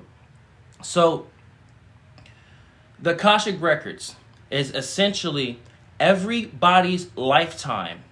Your lifetime, the future lifetime, the past lifetime. It was probably some sort of government. What did he say? Hey, you getting deep. Hey, you getting deep. Talking about it was probably somebody's government. Hey, you getting deep. What did he say? You getting deep now. Now, it has everybody's lifetime in it. Now, but the thing with the Akashic records is, if the being is currently in a vessel, if you was to flip to the future or like the new pages, it will be all the newer pages will be blank. So you know how you flip a book, you read from the right. Well, if you was to keep flipping to the right, all those pages will be blank because they're actively writing their life. So if you was to turn the page, flip back, and then turn the page again, you will see words, and it will be like, okay, this page is blank. Oh, it's blank. You turn it, you flip it back. Oh, it's words. That's how it is because they're actively living their life. It's a living library. Now, what we also must anchor about with the Akashic records is, even though we see it as a library, we have to know it's not a library. All right, you have to know the truth. Know thy truth. Know thyself. Well, so what is the Akashic records from the most truest point of view? To even get to the Akashic records, to read your Akashic records, you have to know what it is. The Akashic records is literally, it can be seen as the moment. So, and I didn't even know he was going here, source. All right. Sometimes I'll just, if you hear me just go off and just start talking, just like as if I'm talking to someone, I'm talking to source. Because someone is even asking, with one of y'all even asking, how does someone channel? What is this? Because I'm hearing that. What happens is everyone has their own filters, okay? So if you're a person that don't know a lot of big words, you know about a slang, God will speak to you through your filters. So you will be channeling with that slang. God doesn't care about the journey, only the destination. So sources give me information, but because I've been doing this for a very long time, I'm able to essentially be at both places at the same time. So I'm looking at source and I'm talking like, I didn't know we were going to be talking about that. Well, if we talk about that, we got to talk about this. And source is saying exactly. So it's like, all right, making sure we're on track. Because just make sure we're still on track. Some type of structure, you feel me? But the Akashic records. So everything has energy. Everything has energy. Everything has frequency. When we say everything, we say everything. Remember, there's no such thing as time. There's no such thing as past or future. It's just one moment. Remember, we told you, if you were given spiritual clearance to go in your same dimension, you would see everything as one day. You would see everybody living as one day. But in that one day, it could be a collective of like 100 years. But we all see it as one day. It's like everything is sped up. The reasoning is because the Akashic Records is a moment. So when you align yourself with timelessness, you align yourself with this moment. And quick question, someone said, she said, bro, don't jump around like that. Source is not linear. See, people that know what channeling is, people that, look, we've been too accustomed with people getting their egos in the way as it pertains to the light. People are way too accustomed with that. The true channelers of ancient times, or what y'all call ancient times, the true masters, we just let information go. They said, yeah, they're trying to understand. Yeah, it's not a jumping around process. Source is not linear. Yes, exactly. People are so controlling. Remember what we said. What is the miracle, y'all? The miracle brings you back to zero and says what? Choose again. It's literally rapid fire. And everything woves into, so if you're patient, because we have to remember, is a patience. When you're patient, remember, we're talking about the Akashic Records. So when we start talking about other things like timelessness, don't say we're jumping around. The reason is because the Akashic Records is a moment. The Akashic Records is literally the embodiment of a moment, because everything happens in one moment. So when we talk about timelessness, for you to recognize what a moment is, you have to first be timeless. So remember, everything is woven together. So listen, God's child, it's okay. We don't bash other people for not being patient. We just guide them to being patient.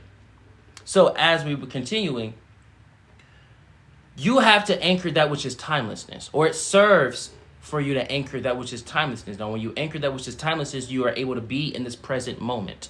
So when you're able to be in this present moment, then you're able to know that what the Akashic Records is it's like when you, essentially it's like, you know how you go into a pool, how you jump into a pool, right?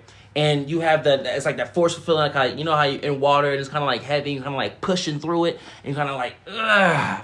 That's how the Akashic Records feel, because it's everything in one place. That's what the Akashic Records is. It's not a library. So if you just anchor this, because, you know, if there's certain books with people talking about how to get you the Akashic Records, and they ain't talking about a library. So you have some people saying that know about the Akashic Records. Well, how come this lady over here talking about it's not a library? Well, the reason is because she knows about this. It's one moment. So, here it is, y'all. This is the kicker. This is the punchline. Since the Akashic Records is one moment, the moment you come into the presence, the moment you come into your presence, the moment you come into the current, the now, this very moment, the moment you recognize you're in one moment, you're in the Akashic Records. Let me say that again. The moment you are present in the now. Hey, y'all, show up for your brother or sister D-Mac. Don't judge him. Show up for him. Bring forth some love. He didn't get it. Y'all, there's a lot of people that get it. They saying, oh, it's not, everything is happening so much. Help your brother. Remember, this is not just about waiting for Nadiie to... No, this is a spiritual call. If you are a master and you see someone is in need, you do not bash them. You do not bash D-Mac. He is just D-Mac is a archetype for everybody else that is asking questions. D-Mac, this is not, look, you said yes, teacher. The point of this is not for you to view me as a teacher. It's for you to view yourself as a teacher, for everybody to view each other as a teacher. I don't want no more disciples. I'm done. I left that in my last life. I don't want no more pupils. I'm done. I left that in my last life. I want everybody to realize that they are the masters. I came back on here on this planet like you did. We're all one. There's no difference. We are all the son of Source. We are all the daughters of Source. We are all the daughters of heaven. Help make sure everybody realizes that we are the teachers. We're not going to a school to sit in some desks. We're essentially all banding together on the podium together and bringing forth this love and this light. So I don't want no one to see me as a teacher. I want you to see me as you. So, boom. So make sure y'all support y'all brother D-Mac. So, boom. When you are in the moment, because the Akashic Records is the moment, you are in the Akashic Records. And remember what we said yesterday on day 3. We gave y'all, because day 3 was about, we actually performed miracles live on camera. Day 3. People were in the comments. You may not be able to read the comments in the video because it just says the video is not the actual comments. But that's why it's so important for y'all to show up for the lives, because y'all can see in the comments people are saying, "Oh my gosh, the technique is working." People literally are saying that. So it's like, if you want the proof, just come up. People are saying yes. They're even now people are saying they're feeling chills. They're feeling the energy. The proof is here. These people, they know me spiritually, but from a physical perspective, they know me not from a pan of cane. So if they're saying what he's saying is actually affecting me and actually working, and they don't know me in physicality, but they know me spiritually, then something has to be true and someone has to be lying. And I promise you, it's not either of us that's lying. I can tell you that much I know is true. So yesterday is that is posted on my YouTube page. Click the link in the bio. Click Nadiie Black's Guidance. You go to my YouTube page. You can watch day 3, because we gave y'all 3 powerful techniques, and the people were performing miracles on camera. One of the 3 was putting your hands on the heart. The reason why it's important now, because remember what we said, the moment you are in this now, once you are in this moment, when you focus on the right now, you are in the Akashic Records. To go and focus on the now, put your hands on your heart. Everybody, this group activity, everybody, put your hands on your heart and feel your heartbeat. Everybody, right now, put your hands on your heart and feel your heartbeat. If you aren't able to see what's miraculous within you, then you will never be able to see a miracle outside of yourself. One more again. If you aren't able to see what's miraculous within you, you will never be able to see a miracle outside of yourself. You have to recognize one of the most powerful guides is within you. Your heart literally said, "My sole and only purpose is to make sure you exist." You can live without an arm. You can live without both arms. You can live without a lung. You can live without a kidney. You can live without a gut. You can live without all of these things. But the moment your heart leaves your body, you're gone. That is one of the most best guides you can ever have. The miracle is inside of you. The moment you recognize what is miraculous about that, then you'll be able to be in this moment. Then you'll be able to be in the Akashic Records. Okay, so now, Nadiie, we're in this moment. We recognize what our heartbeat is. How do we get to the Akashic Records? All right, now you're in this moment. There's this technique that Buddha did. It's invite your ego to tea and ask it why it's here. Again, there's this technique that Buddha did. It's invite your ego to tea and ask it why it's here. So when you're in the moment, you have full control. You have power. Now, when you're in the moment, you have full control, you have power. You sit down. Use the mudra we created. Don't just tell your ego to chill out. Use the mudra we created, 33. 33 is a mudra that this vessel created. Our vessel created 33. It means Hania, spirit warrior. Spirit warrior. When you align with that, which is the spirit warrior, you understand that you have on the armor of God, but the armor of God is not going to have a single scratch on it. Why? Because the armor is so powerful in presence. Even if an arrow was to come at you, it will just move out the way. That's when you align yourself with 33, it means spirit warrior. A mudra that we created. Now, listen, when you want to meditate with it, pull up your 33s. You lock it in. On this side, you have infinity. It's about a representation. Yeshua, A.K.A. Jesus, helped me make this. Christ consciousness itself. Buddha helped me make this. Arcturians, Pleiadians, Masters, Martin Luther, Gandhi, they all helped me create this. And you look at it like this. You see. It's like this. Now, when you are in this moment, you put yes, Nadiie, I put my hands on the heart. I know I'm in this moment now. I'm focusing on my breath. When I focus on my breath, I'm breathing through my nose. My stomach is protruding. When I exhale, my stomach sinks in and I'm breathing out through my mouth. Now I'm in this moment, Nadiie. Now, You utilize this mudra. Remember, you got the 33. You lock your hands. You got the infinity sign. It's looking like this. You take one deep breath. Just one. You can speak out loud if it serves for you. You can speak in your mind's eye.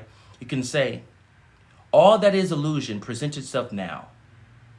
And everything. Remember, you are in the moment. So you're now stepping in your commander energy. So you bet watch what you think. You better watch what you think. Because things speed up when you are in that which is the truth, which is this moment. When you utilize the techniques that Source of Sun has given you, you better pay attention, because now we are making sure not only you know you're in the driver's seat, but everything in terms of the dimension and all beings shall affirm that you are in that driver's seat. So everything you think shall be. Everything you say, it is so. So all that is illusion presents itself. It will immediately show up, because it's not just a vessel that thinks it's human saying it. God itself is saying, show up. So, in truth, know that illusion will never show up in the realms of light. But because in this realm we believe in illusion, it'll present itself. So the ego, which is the representation. The ego is like illusion's lawyer. Remember, when you utilize this energy, you're going to a spiritual courtroom. And you're going against the ego. You're proving your case to the judge that the ego is not needed. So, everybody, visualize yourself in a spirit courtroom, like the YSL trial. Visualize yourself in a spirit courtroom. You see the ego over there, you see you. And the ego, I think in the ways of the spirit, will be the defendant, and you're the plaintiff, right? Everybody correct me if I'm wrong, but I think that's how it works, because the ego is trying to defend his honor. Now that all the illusion is here, you ask it, why are you here? When you ask your ego, why are you here? Trust immediately, because God is saying it. It's going to give you answers. Well, because you have to be the best cook. Oh, because you have to be the best artist. Oh, because you have to be this. But remember, you have to be the best husband. You have to be the best wife. You have to be the best parent for your kids. You have to be the best. You have to be this. You have to be this. You have to. You have work and your bills. And remember this. It's going to give you everything of this world. And the ego is going to be so convincing. Don't come to me saying, oh, the ego can't, get over me. No, the ego is extremely convincing. How do you think it was been around for millions and billions of years? It's because it's very convincing. It created the language that you use. So best believe it knows it. It's kind of like in the religions where they say the devil knows the Bible. The ego knows your language. That's our translation in the realms of spirit. So it's very convincing. It's creating the words that you're utilizing right now. It's going to make some very plausible explanations. Well, you love your kids, don't you? You love your kids, right? Oh, you want to support your kids for all eternity, right? Well, you have to show up as a parent for them and all this and all of this. Then, when you know the truth, I'm one with all of these beings. So the moment I choose to go into heaven, the moment I choose to stand in the light, the moment I choose to stand for what's right, the moment I choose to go back home to God, because I am a representation of all that is oneness, the moment I step through what they think the gates of heaven is, my children are in me. They'll come through as well. Because what you must know about families and all of these things is, we are never really experiencing each other as we really are until we stand in this full expression and transcend. Everybody that is not on this awareness path, that aren't aware of who they are. No, I've never worked at Chipotle in my life. Anybody that is aware of who they actually are, you'll be able to meet each other and see us as we are in our full expression. But if you aren't aware of what the light is or any of this, say I was to come and show up in your life, but you aren't aware of who you are. The Nadiie that y'all see won't be the Nadiie that they see. They'll get a complete different version. They'll get a version of Nadiie that is perfect for their own mind. That's how powerful you are. This is how you do the mudra. You throw up your 33s, which means Hania, spirit warrior in Hopi. Hania means spirit warrior in Hopi. You pull up your 33s. You lock them together. You make sure your hands is like this. You know how you have your 33s like this? You lock them together. You got it like this. You have the infinity symbol right here. You got the 33. What we must anchor is this truth. And what we know about what this truth is, it's very, very, very, very, very, very, very powerful.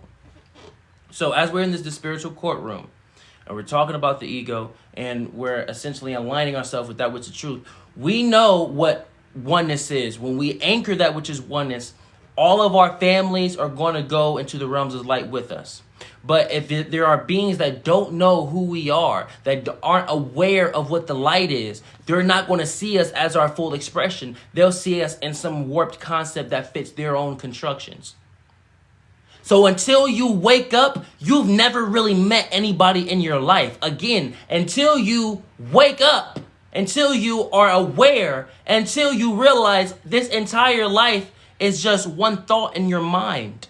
Everything is one thought in your mind. How much is the course? It's completely free. I don't need anything from anybody. If you want to donate or do any of that type of stuff, I mean, there's ways to do that, but I'm not even going to publicize how to donate. Just DM me. If you really are serious about wanting to send me money, just DM me. But all of this is free. The reason why we're not going to ask for no money, because it's free. Sources tell us to show up.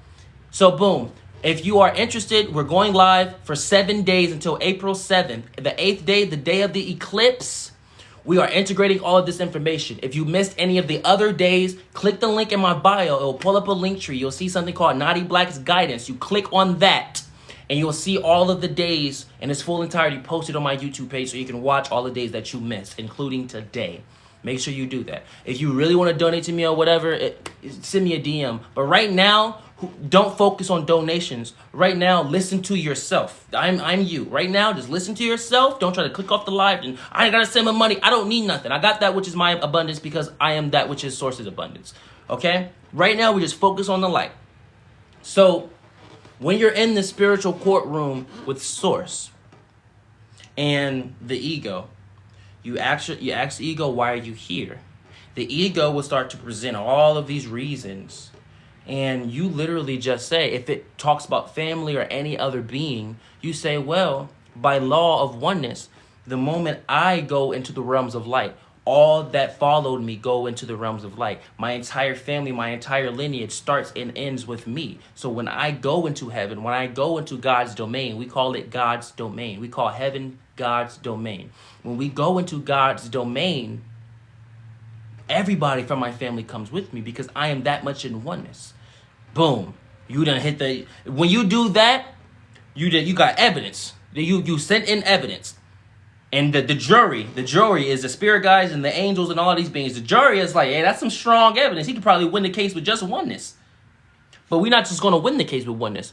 We are going to be knocking the ego upside the head. So boom. Now that we got that, then you ask the ego. You say, why do you feel like you are here? First, we ask the ego, why are you here? And then you ask it, why do you feel like you are here? When you are aligning yourself with this frequency, if you do it what people think correctly is, the ego will actually present its true expression, its true self. And you will see things will get dark. Things will get really dark. Because essentially it's like, show yourself. And the ego will show you how dark it really is. Because all you want to do when you take these things to spiritual courts, you want them to act out. You want them to, it's like perfect example. When the dude jumped over and punched the judge in the face, that's what you want to happen. And that's what's going to happen with the ego. When you align yourself with what the truth is, first you ask the ego, why are you here? You bring forth that awareness, well, I'm one with all things. So of course I love my family. Of course I love my kids. Of course I love all these things. But I love them so much, I'm not going to subject them to suffering on earth. I'm going to make sure I transcend and go back home so I can carry everything that we are back to what God's domain is.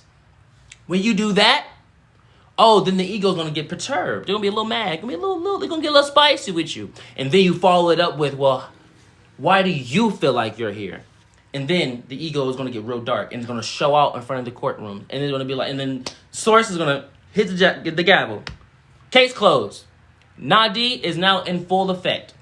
So the reason why this is important, the reason why you take your ego to the courts, is because in this earth, we wake up and the ego is on automatic. When we wake up with the ego on autopilot. If you wake up and your back start hurting, that's because the ego is an autopilot, because God's child cannot feel pain. When you take your ego to court and you utilize this technique that Buddha gave you, and utilize this technique that this aspect that you think Nadiie is gave you, then you'll see one day you'll just wake up and God will be in the forefront. And you have to literally consciously think about being the ego. That's what we want y'all, everybody to, if there's no wants or needs, but for human transcription, if there was a want, then it would be to make sure that God is in the forefront. The light is in the forefront, not your ego. So when you utilize this technique, you reverse it. Now you have to consciously choose to be your ego. Gabriel said, I just won the case. That's what we like to see, y'all. Look, we winning the case. I need to see y'all winning those cases. When y'all do what we said, when y'all, I'm like your lawyer. I'm like your advisor.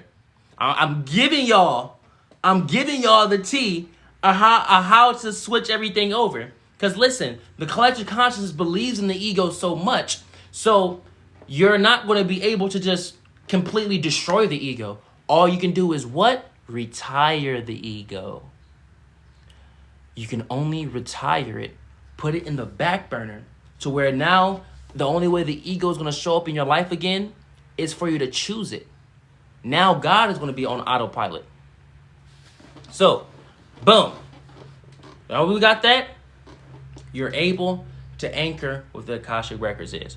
All of this to get to the Akashic Records. Yes, because it's that important. This is not something you just wake up. People got to get out the habit of, oh, I just want to wake up one day and in 3 minutes, I just get everything. Yes, it's possible because time isn't real. But now you have to understand how you are. If for your whole life, you've never been disciplined with anything, at least be disciplined with the light. At least start here. If your whole life you haven't been disciplined with anything, if your whole life you haven't finished anything, you make songs and don't finish them, you draw and don't finish them, you cook and don't finish. Some people don't even finish cooking their food. If your whole life you've been doing this, don't expect to just translate into complete knowingness as it pertains to the light, because spirituality is so extremely hard in comparison to the earth.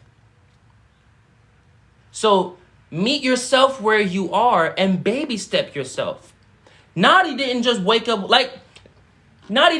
one day just knowing all of this information. It was in us, it was in our DNA, but things had to be activated. Same thing with Jesus.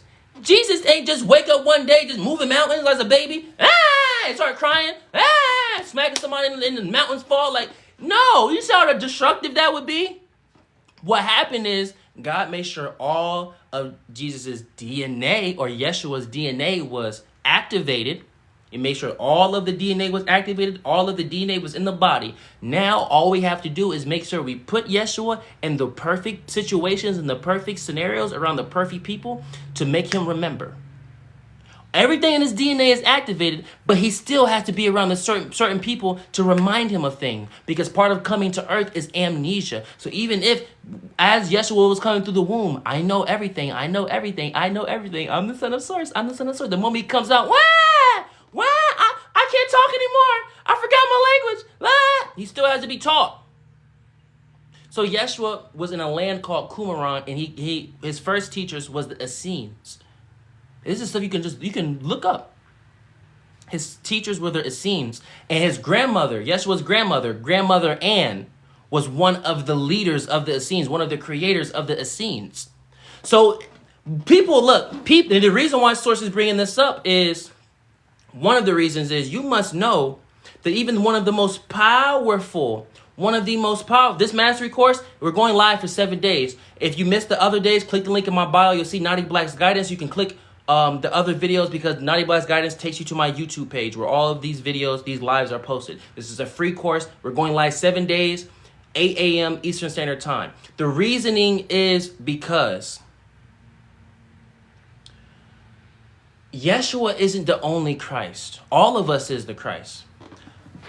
The Christ simply means God's will. So if you don't like the term Christ, we're just going to say God's will. But it's all the same thing. So at some point, you got to get over language. It's a fake language anyway. So at some point, you got to focus on the light. Focus on what's behind it, not what you see. But there's more. In order for the Christ to be born, Grandmother Ann had to create the Essenes with some other people.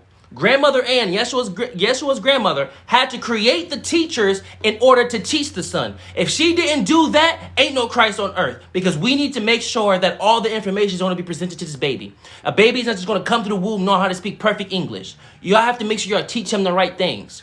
So Grandmother Ann had to play her part. That's a Christ. She's a Christ. And Mother Mary, she's a Christ. Because to birth the Christ, you have to be the Christ. If y'all know anything about birthing spiritual babies, this goes from the teachings of Egypt. There were actually times in Egypt where there was temples. Only women were allowed to go in these temples. These women will go into these temples, and they were so much in the light, they will come out like 9 months pregnant, and they was only there for 3 days. They knew how to construct baby. And even Yaki Awakened, on one of his lives, there was something about like them inspecting people's, like, women's insides, and some women's insides were like growing teeth, and there was hair growing inside of it. It was like, but they had no injury. They wasn't pregnant, nothing like that. That's remnants of this gift that's dormant within all women. Y'all can just create babies. That's how powerful you are. That's what ISIS did. So in order to align yourself with a powerful child from the realms of the light, you have to become that energy. You have to become it. If Mother Mary did not become the Christ, she would have been transitioned out of this life during the birth. And the birth probably would have happened or probably wouldn't have happened. That's just a fact. So miss me with that, there's only one Christ. Miss me with that, there's only one son of source. Because when we talk about son, we're talking about S-U-N, not S-O-N. And if we were to talk about S-O-N, we wouldn't just say son, we would say sonship. And this is even in the Course of Miracles. The sonship of God. The sonship, that's all of us. Because we are all technically the child. So it's S-U-N. Think about it, S-O. Think about the Son of God, S-U-N. Because we're bringing the light. But if we were to talk about the S-O-N son, see it as sonship. So instead of saying, I'm the son of God, for some people, it'll be easier on their ears to say, we are the sonship of God. You see how easier that is on ears? You know, because when people be like, oh, I'm this light, I'm that light, even though we're saying a truth, even though when I'm saying I'm the light, I'm the son of God, you are the son of God, you are the daughter of heaven, when we bring forth these titles, I can get how some people can say that's egotistical. I can get how some people can say that's narcissism and all of that. We got to be honest, because it's not that really is what it is. We have to meet them where they are. They don't view themselves as highly as we do, because we know what the truth is. So instead of just making it about us, say we, not I or you, say we are the sonship of God. We are the sonship of God. So the reason why that story came in is because y'all must know the truth. The Christ or God's will is literally in any single being that chooses to be aware. The moment, and even Grandmother Ann. For Grandmother Ann, Yeshua's grandparents, or grandmother, in order for her to be the light that she is, her family had to teach her. Because you have to keep it a being. You're not waking up one day wanting to create a mystery school where people are turning lead into gold just off the strength because you just came to earth. That's something that's taught to you. If that was the case, every single person, every single baby in America will be like the monks in Tibet. The reason why those baby monks are the way they are is because their entire family is a part of the monk family. So naturally, the baby is going to be a monk too. I don't get how some people didn't make that logical connection as it pertains to Yeshua. Yeshua did not come here with all of these powers. Jesus did not come here with all these powers. He had all of his DNA activated, yes. But in order for the DNA to even be utilized, he needed the right people around him. And that's why we're putting so much emphasis on y'all and this connection. All of y'all's DNA are activated. Y'all just need the right people around you to say the right specific words in the right way on the right day. And when that happens, one day you'll wake up and just started doing miracles, just like Yeshua. Yeshua was a carpenter.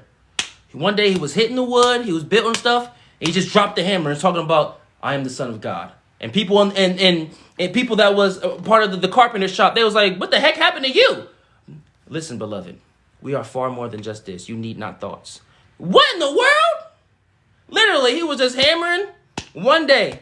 And then God said, on this day, at this particular time, everything your grandmother taught you, everything your mother taught you, everything your kids taught you will just activate right now. We are the Son of God. Beloved, you need not in your thoughts. That, if you was to talk about, if you was to go to the beings that seen Yeshua when he first was, it was like it just happened. It was a switch. There was no progression to it. The reason why people love him so, it was no progression. All his DNA was activated. He just needed to be in the right situation for it to happen. And that's what we're saying about y'all. What about his baptism? All of that is him bridging with people. When you know who you are, you don't need to be baptized. You don't need to do all of this. But Yeshua is so much in the light. He was like, I'm willing to meet y'all where y'all are. Y'all love baptism. Y'all love all of this stuff. So I'm going to humble myself and I'm going to bow down to y'all. That's Yeshua saying, I may not believe in religion, but I'll go in the church and pray with you because I don't care about the journey. All I care about is the destination. All I care about is the destination. Is me following your ways of baptism going to guide you to becoming in the light? If it's not, I will never get in that water. That's how Yeshua talks about God. If me getting in that water for the baptism is not going to help you find God, I will not touch that water. But if me getting in that water will help you go back home, I will dunk myself. That's how it is. So as it pertains to me, as it pertains to me, I wasn't always like this. I make music. I'm a hip hop artist, and it's not like we just make spiritual music. You know, like if you listen to our music, you'd be like, everybody be like, oh, this is hard. This should be on the radio. Every single person when they hear my music say, why aren't you famous? Because it's that good. I make music better than your legends. But if you was to listen to my older music, it's very vulgar. But and my name is Nadiie Black, Nadiie You go on Apple Music, it's out everywhere. You listen to the first album, BSV1, and you listen to all the other albums, you will hear the progression of consciousness. You hear me talking so vulgar and profanity and all of that type of stuff in the first album, and then you hear the other albums, me figure out how to introduce the light. The songs did not change in its potency. The songs are catchy. The songs are powerful. But we figured out that, oh, I don't have to talk about this type of stuff. I can still be in the light. I wasn't always like this. It's something that progressively happened because I was in the right situations and circumstances. So that's what all we're saying about y'all. And this is still all important for the Akashic Record. This is all the mastery course for Eclipse preparation. You have to know these things. The reason why it serves for you to know these things is because when the eclipse happened, what is an eclipse, everybody? An eclipse is simply shining and shedding light on something differently. So if you feel like you have something to offer the world, you can utilize this energy and have everything shift. I've seen some people talk about, well, the eclipse is not that deep. Why are people so hyper fixated on it? I'm saying, like, this is the best way. This is the perfect analogy for y'all. It's like the stock market. You may not necessarily agree with Apple, but if you see lots of people investing in Apple, let's say they have this crazy stock expansion and everybody's investing in it, and if you choose to invest in it, if you have the capital to do so, and you will receive, some benefit from it, why wouldn't you do it? Why wouldn't you invest in it? Why wouldn't you utilize what everybody is turning up? Even if people are investing it for the stock to go down, if you know you can benefit from it and you have the means to invest in the stock, it wouldn't make sense logically for you not to invest in that stock. It's the same thing for spirituality. If the collective consciousness is putting so much stock into the eclipse and saying that so much can change within your life, why wouldn't you just use it off the strength of that? Even if you don't necessarily might not agree with it, if all these beings are putting so much energy into it, just be like, even if you don't agree with it, just be like, on the off chance that y'all might be right, on the off chance that something might happen, hey, yo, source, please send me abundance. I'm willing to become the light.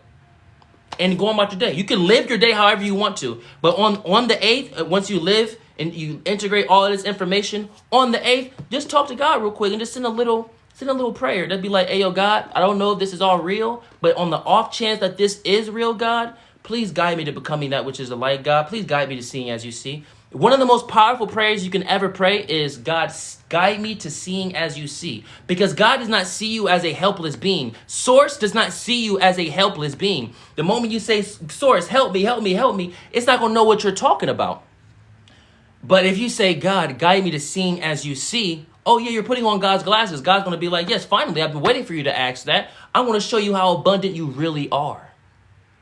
So even if you don't agree or believe in the eclipse and all of this, if so many people are putting so much stock into it and you have the means to invest in the stock, the means to invest in the stock is simply saying one prayer, that's one sentence on that day. Why not just do it? You can just do it real quick and go live your day. Just be like, God, guide me to seeing as you see, and just live your day. But I promise you something will change.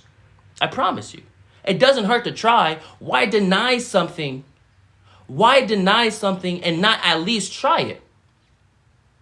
Why deny something and not at least fact check it? People are going from their own brains and their own egos. At least fact check. At least fact check. At the very least, do some research.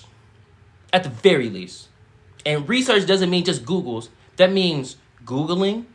And then after you Google, go to a different search engine, not just Google, and then do that. Search that same stuff that you searched on Google in a different search engine. If everything lines up, then go to the library and find books and try to cross-reference. Is the information in these books the same thing on these pages? Because websites can be changed. At least research. So boom, we got that. So when you align yourself with all of this, then you're able to be in the Akashic Records. All of this, people always like, dang, all of that just for the Akashic Records? The Akashic Records is every single being's in existence lifetime. Yes, you have to get this deep in order to get to the Akashic Records. That's not just a library you're just invited to. See, people have to get out their own way and thinking that this stuff is just, oh, this is just a fallacy, or this is just so, just so simple. You can just wake up one day and, ooh la la. No. You have to work. It's called light work for a reason. But the work is not the same work on earth. To work as a light worker is to remember. Again, to work as a light worker is to remember. Remember who you are. So when you align yourself with everything we just said, remember, click the link in the bio, click Nadiie Bias Guidance. All of these lives for 7 days will be posted on my YouTube page if you want to, review some information. When you align yourself with all of this information, then you are able to get into the Akashic Records. Why? Because the Akashic Records is simply an embodiment of the moment. Now, when you're in the moment, you can center yourself. Remember our Mudra, 33, Hania, means spirit warrior. Lock it in. You got the infinity like this. The thumb and the pinky are holding on to the tips. When you align yourself with all of this and you're in the moment, trust and know.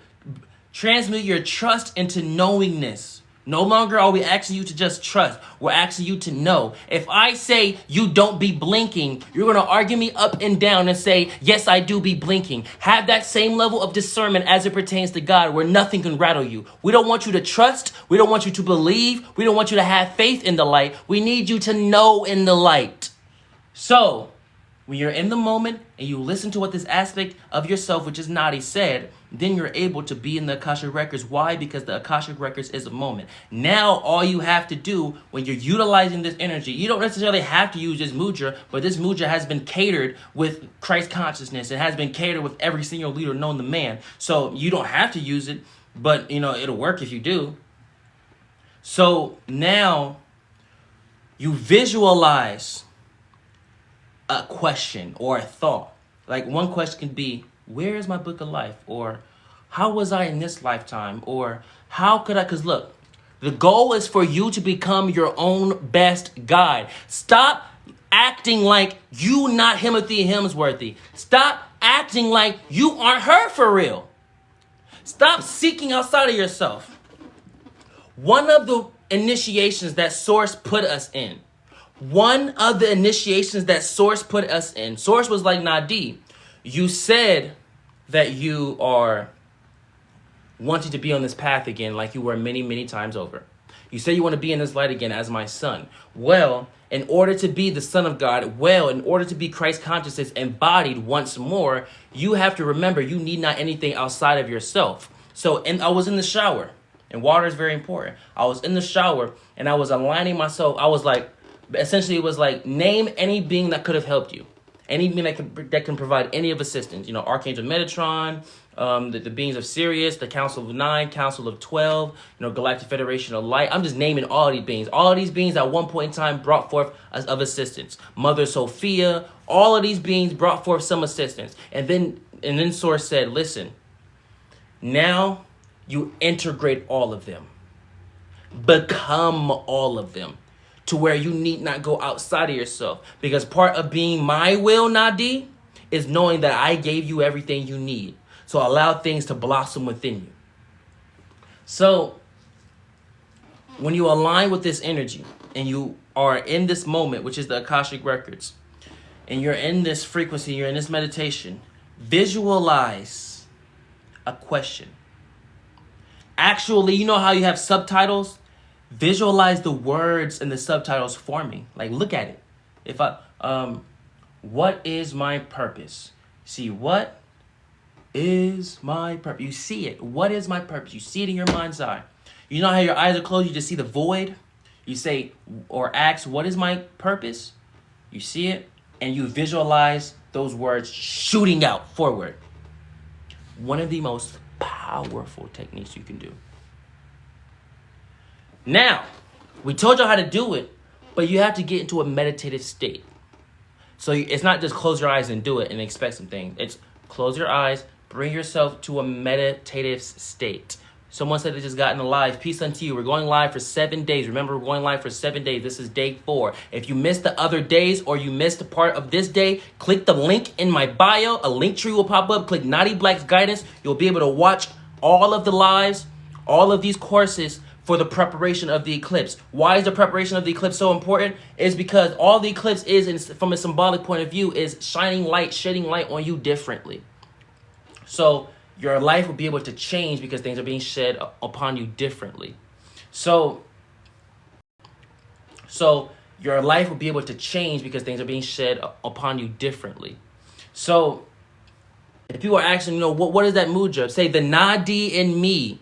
Don't say this master I seen Nadiie. Say the Nadiie in me created this mudra.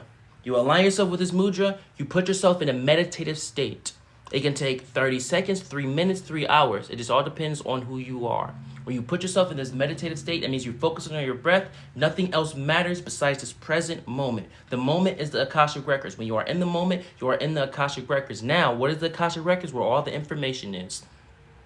Now you visualize any question you have. Don't come to me with all of these questions because the point of these courses is for you to recognize that you are the master.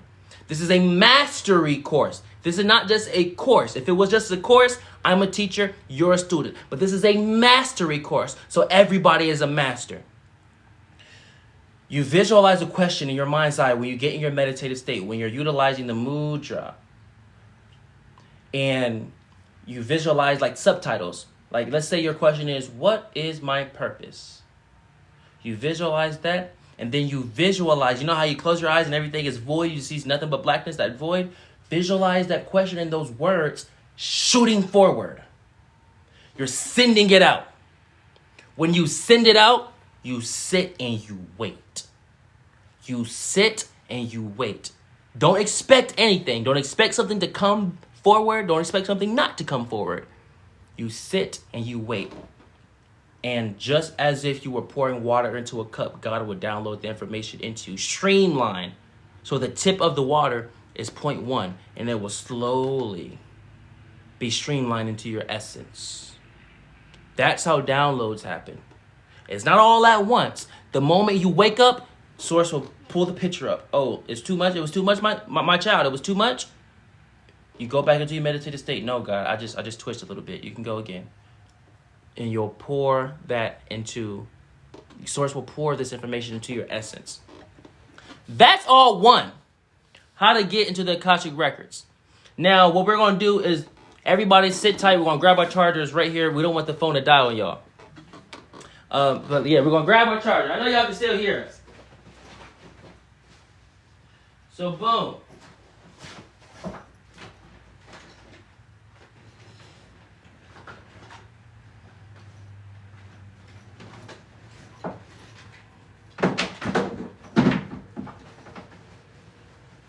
Alrighty. Let's see. Look how serious y'all are about the light. That's how we can tell how serious y'all are. When everything is like silent and y'all still are waiting. It's like, no, they're really serious. They're really valuing this information. Because remember, you're not showing up just for me. You're showing up for source. You're showing up for God. This is literally how God is going to see where everybody is at. Literally how God is going to see where everybody is at. Are you as spiritual as you say you are? Oh, you're gonna leave the moment my son leaves the camera? So you just want to be entertained. It's fine, leave. You just want to be entertained. But the ones that stayed, give yourself a round of applause for patience. We just displayed patience on an app that prioritizes no patience. Let me see some claps in the chat. So, essentially, when we anchor this, all of that is for the Akashic records. Very powerful stuff. It's so much, we're not going to have enough time to just go over it. You're going to have to click the link in my bio, go on my YouTube page, which is Nadiie's Guidance, and you'll be able to, rewatch this part. Now, remember, we gave y'all four topics of the day. The first one was Akashic records. We fulfilled that. The second one, someone said give a summary. When you're dealing with very, very powerful techniques like this, there is no summary to it. There is no, you just jump in. There's no shortcut to God. You're either all in or you're not. So you gotta have to start from square one. So that's why I'm saying, like, go make sure you subscribe to my YouTube page, click the link in the bio, on my TikTok, bio, and you'll see Nadiie's Guidance. You'll go to the YouTube page, you'll see it. Though there's no summary. You can't summarize that. The Akashic records, we can't just summarize that because everything is connected. So now we move on to because we have three more.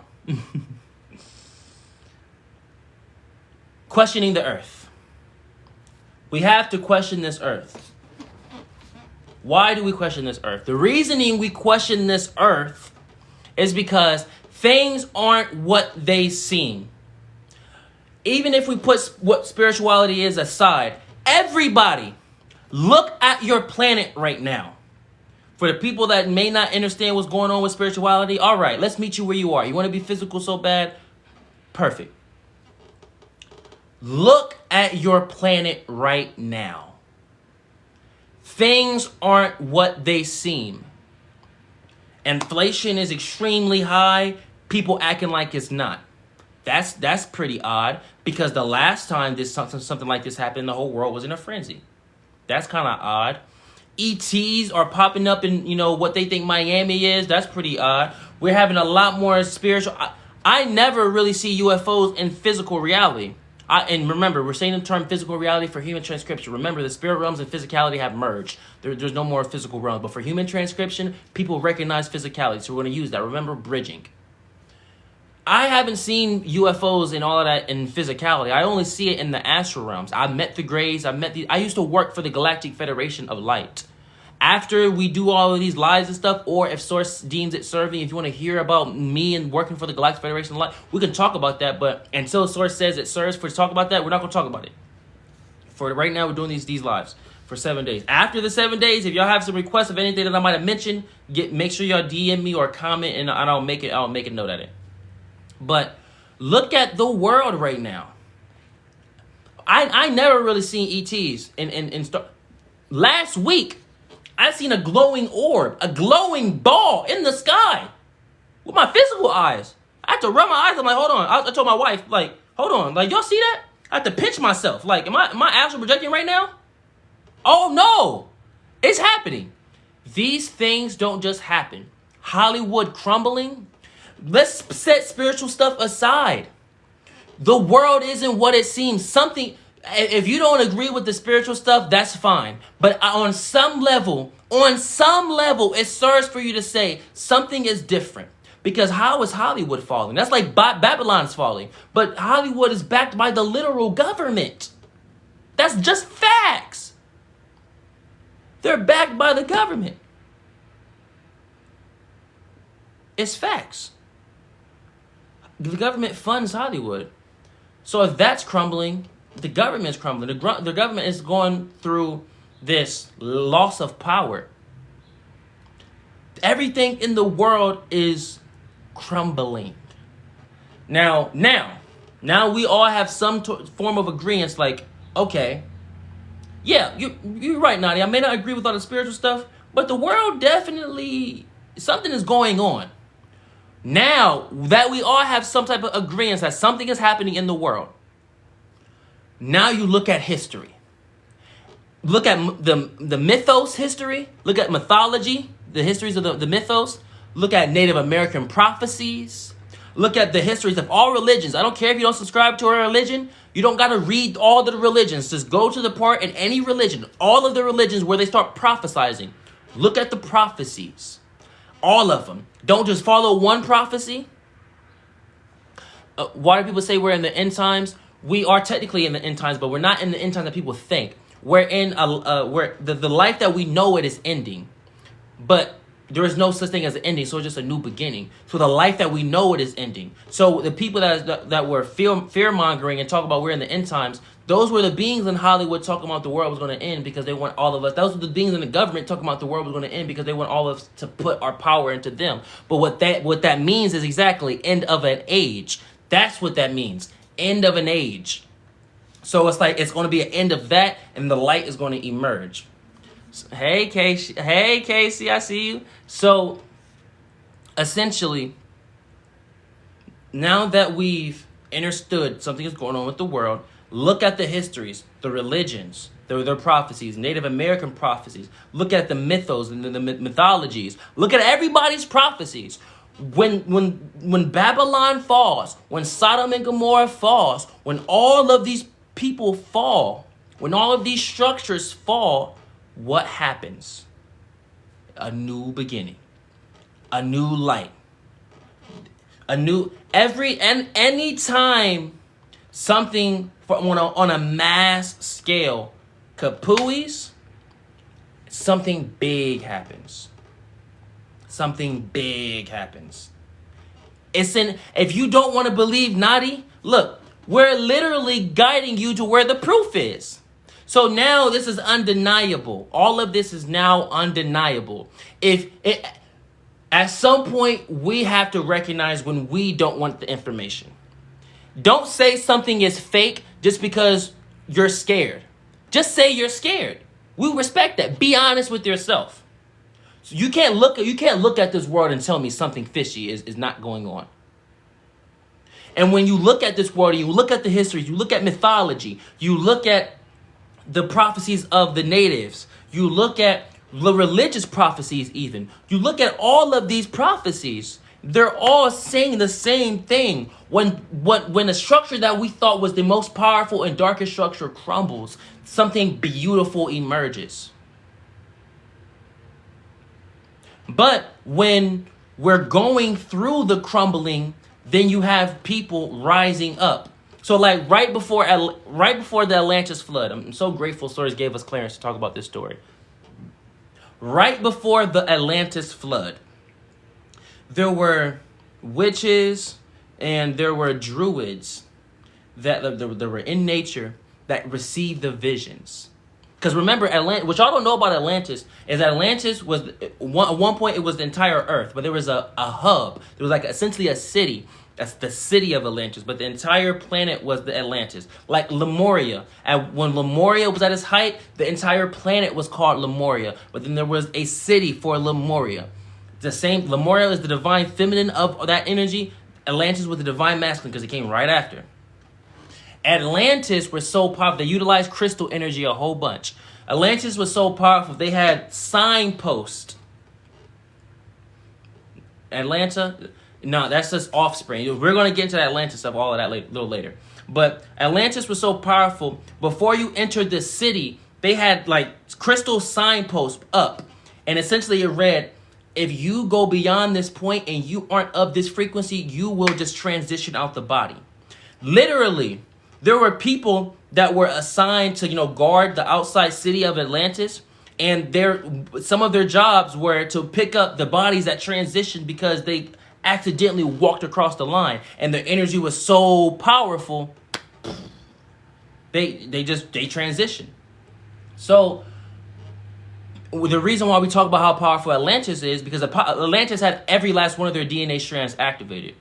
The reason why Atlantis was so powerful and the reason why we're saying this is because they were power hungry. Atlantis knew and did everything so much that they were tampering with nature. That's why Atlantis had to fall. They started combining. The reason why you get the mythology of the half man, half animal and all of that, that's because of Atlantis. They were doing those things. Because Lemuria knew how to project consciousness in anything. Lemuria knew how to transfer vessels. So all beings of Atlantis did was master all that Lemuria did, improve upon it, and they start forcing. They literally would capture two animals and force them to shift consciousness, force one animal to go in a different body, and they was doing that type of stuff.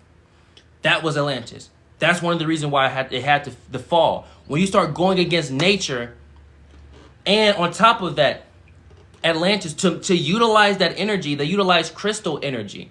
So Atlantis will send, to do that type of energy, there's like a laboratory. They will send, kind of like what CERN is talking about.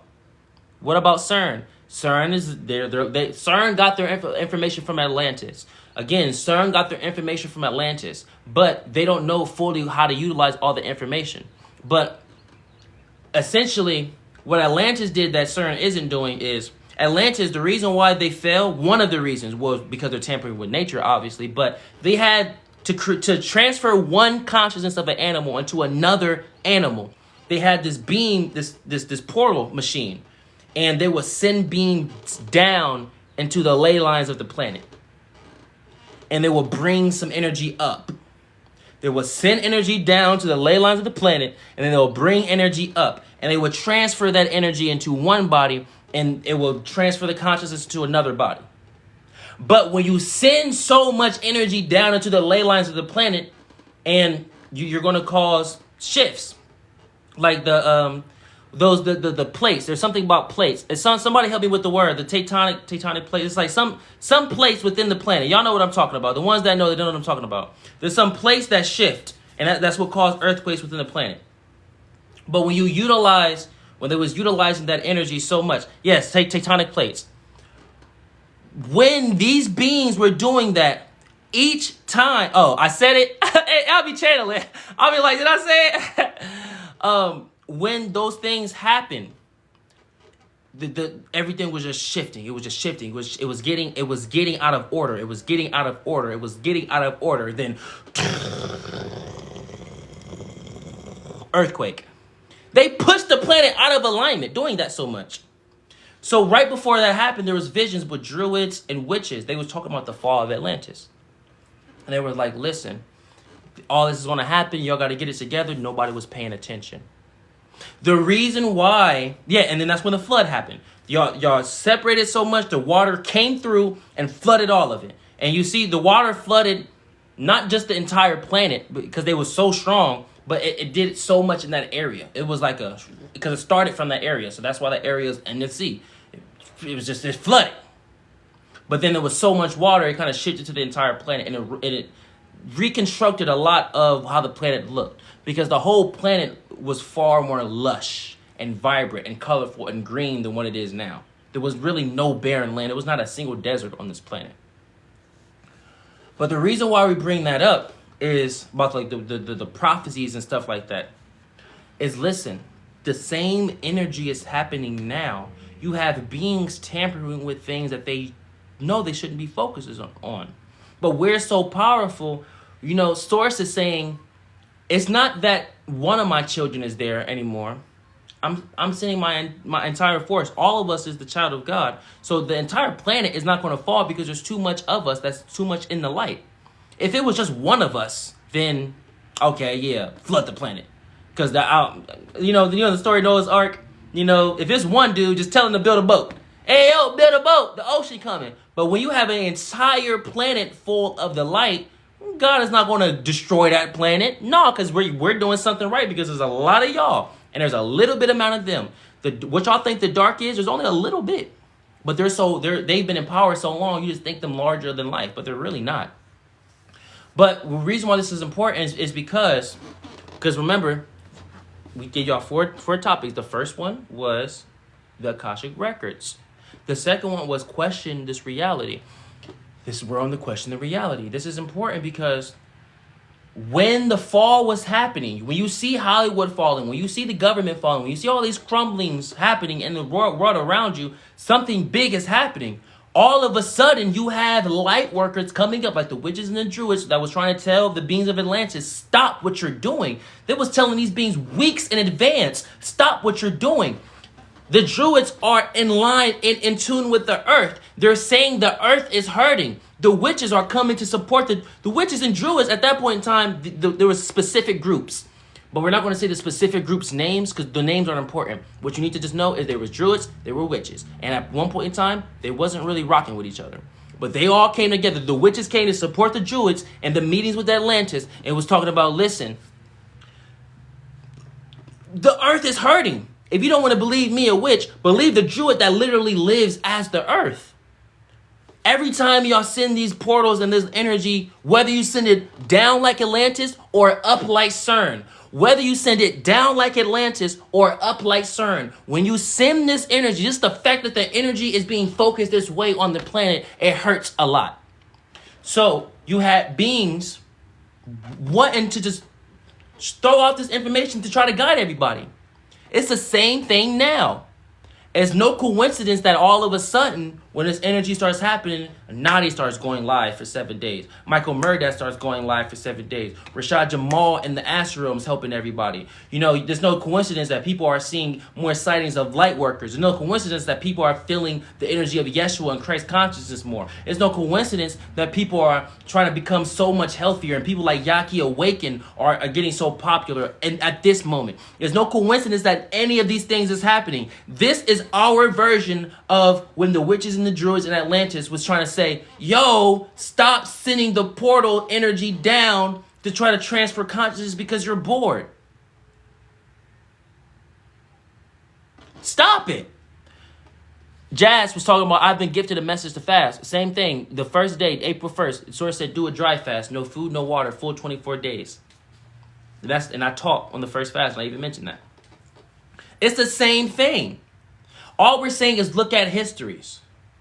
When these type of things happen, the proof is in your hands. Don't come to me acting like you don't know. It's one Google away. It's one cross-reference away. After you Google, you cross-reference the information. Go to a different search engine. Look up that same thing you looked up in the new search engine to figure out if the information aligns, if they didn't change the information. Then you go to a library and you find a book on that information and cross-reference that. So if multiple things from multiple years apart are saying the same information, then somebody's telling the truth. Too much and too fast are people just denying this type of stuff without doing the proper research. If none of this stuff was real, and for this segment, I'm trying my absolute best to move away from being as spiritual because we're trying to meet you in the physicality. Just think logically for a second. If none of this stuff was real, there would be no astrologers. There would be no astronomy. There would be no beings that talk about the stars. There would be no spiritual masters. If none of it was real, there would be no purpose for it. Because what is a human? What do humans do that no other being on the planet does so much better than everybody else?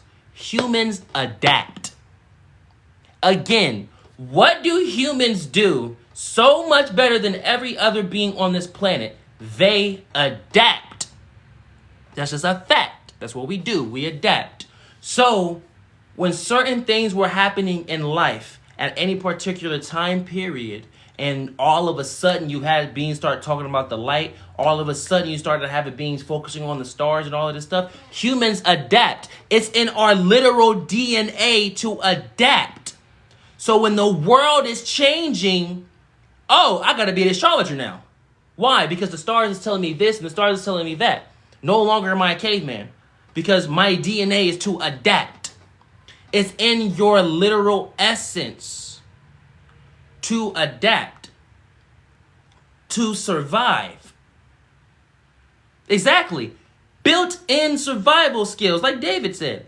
Built-in survivor skills. So when you have humans like this that are in the knowingness of listen, be in this light is going to serve for you.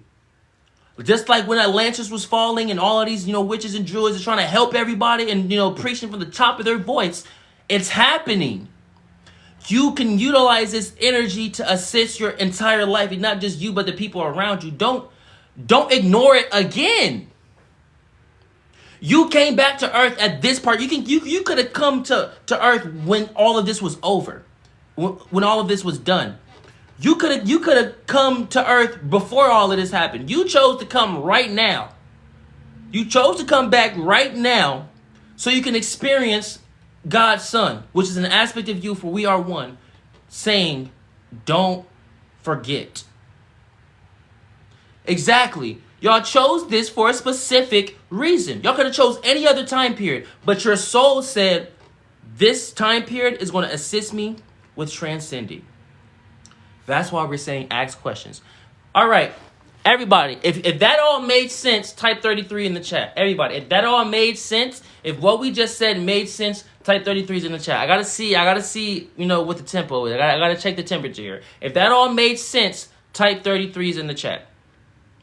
If I made that as clear as possible, type 33s in the chat. Thank you. Thank you. I gotta check in with y'all, because even though we just going, I can just go. Yap-tastic. I'm pro yapper of the year, like they say. I'm pro yapper. I can just go. Just channeling. But I gotta make sure. Everybody's good.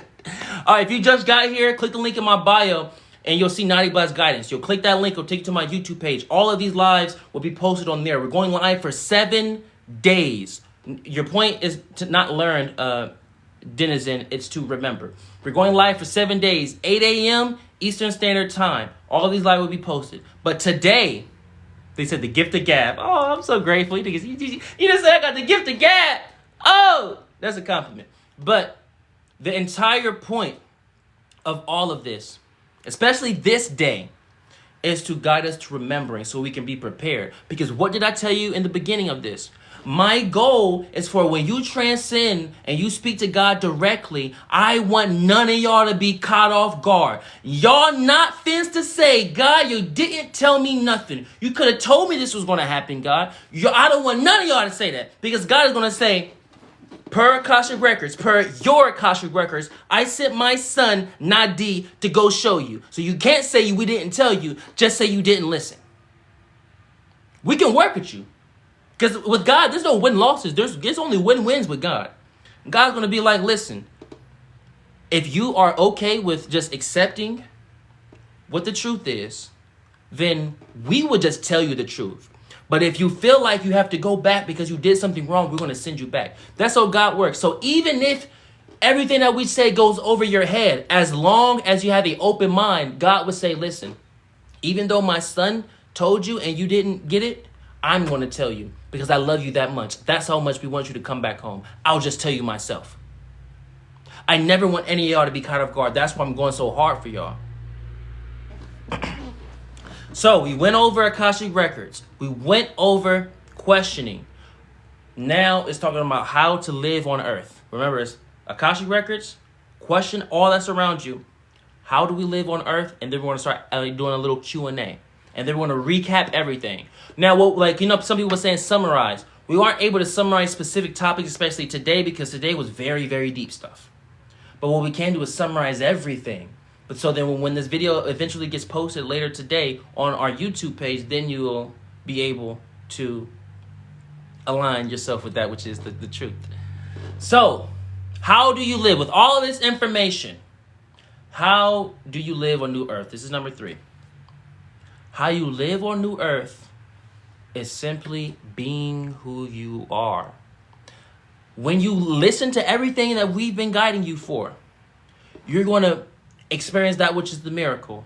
The miracle puts you back at zero and says what? Choose again. The miracle puts you back at zero and says what? Choose again. The miracle puts you back at zero. It's a undoer. The world constricts on things so much, so the miracle lessens the grip to bring you back to your natural essence. That's why the miracle does not give you anything. If you walk 1 mile or 2 miles and you didn't like what that mile or that second mile gave you, the miracle is going to bring you back in the crib with it. It's going to teleport you back to the house and say, where do you want to go now? Do you want to go and back upstairs? Do you want to go outside? Do you want to go left, right, in, out, up, or down?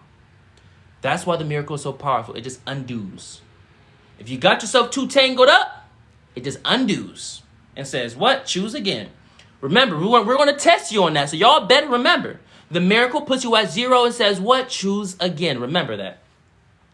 So how do you live on New Earth? You be who you are. When you listen to all of this information that we have been presenting, then you're not going to be able to be susceptible and impressionable to all of this craziness within the world. Now you're able to think and be as you are. It's freedom. It's freedom. To live on New Earth is to be free. Is to have your own energy emerge. Like now.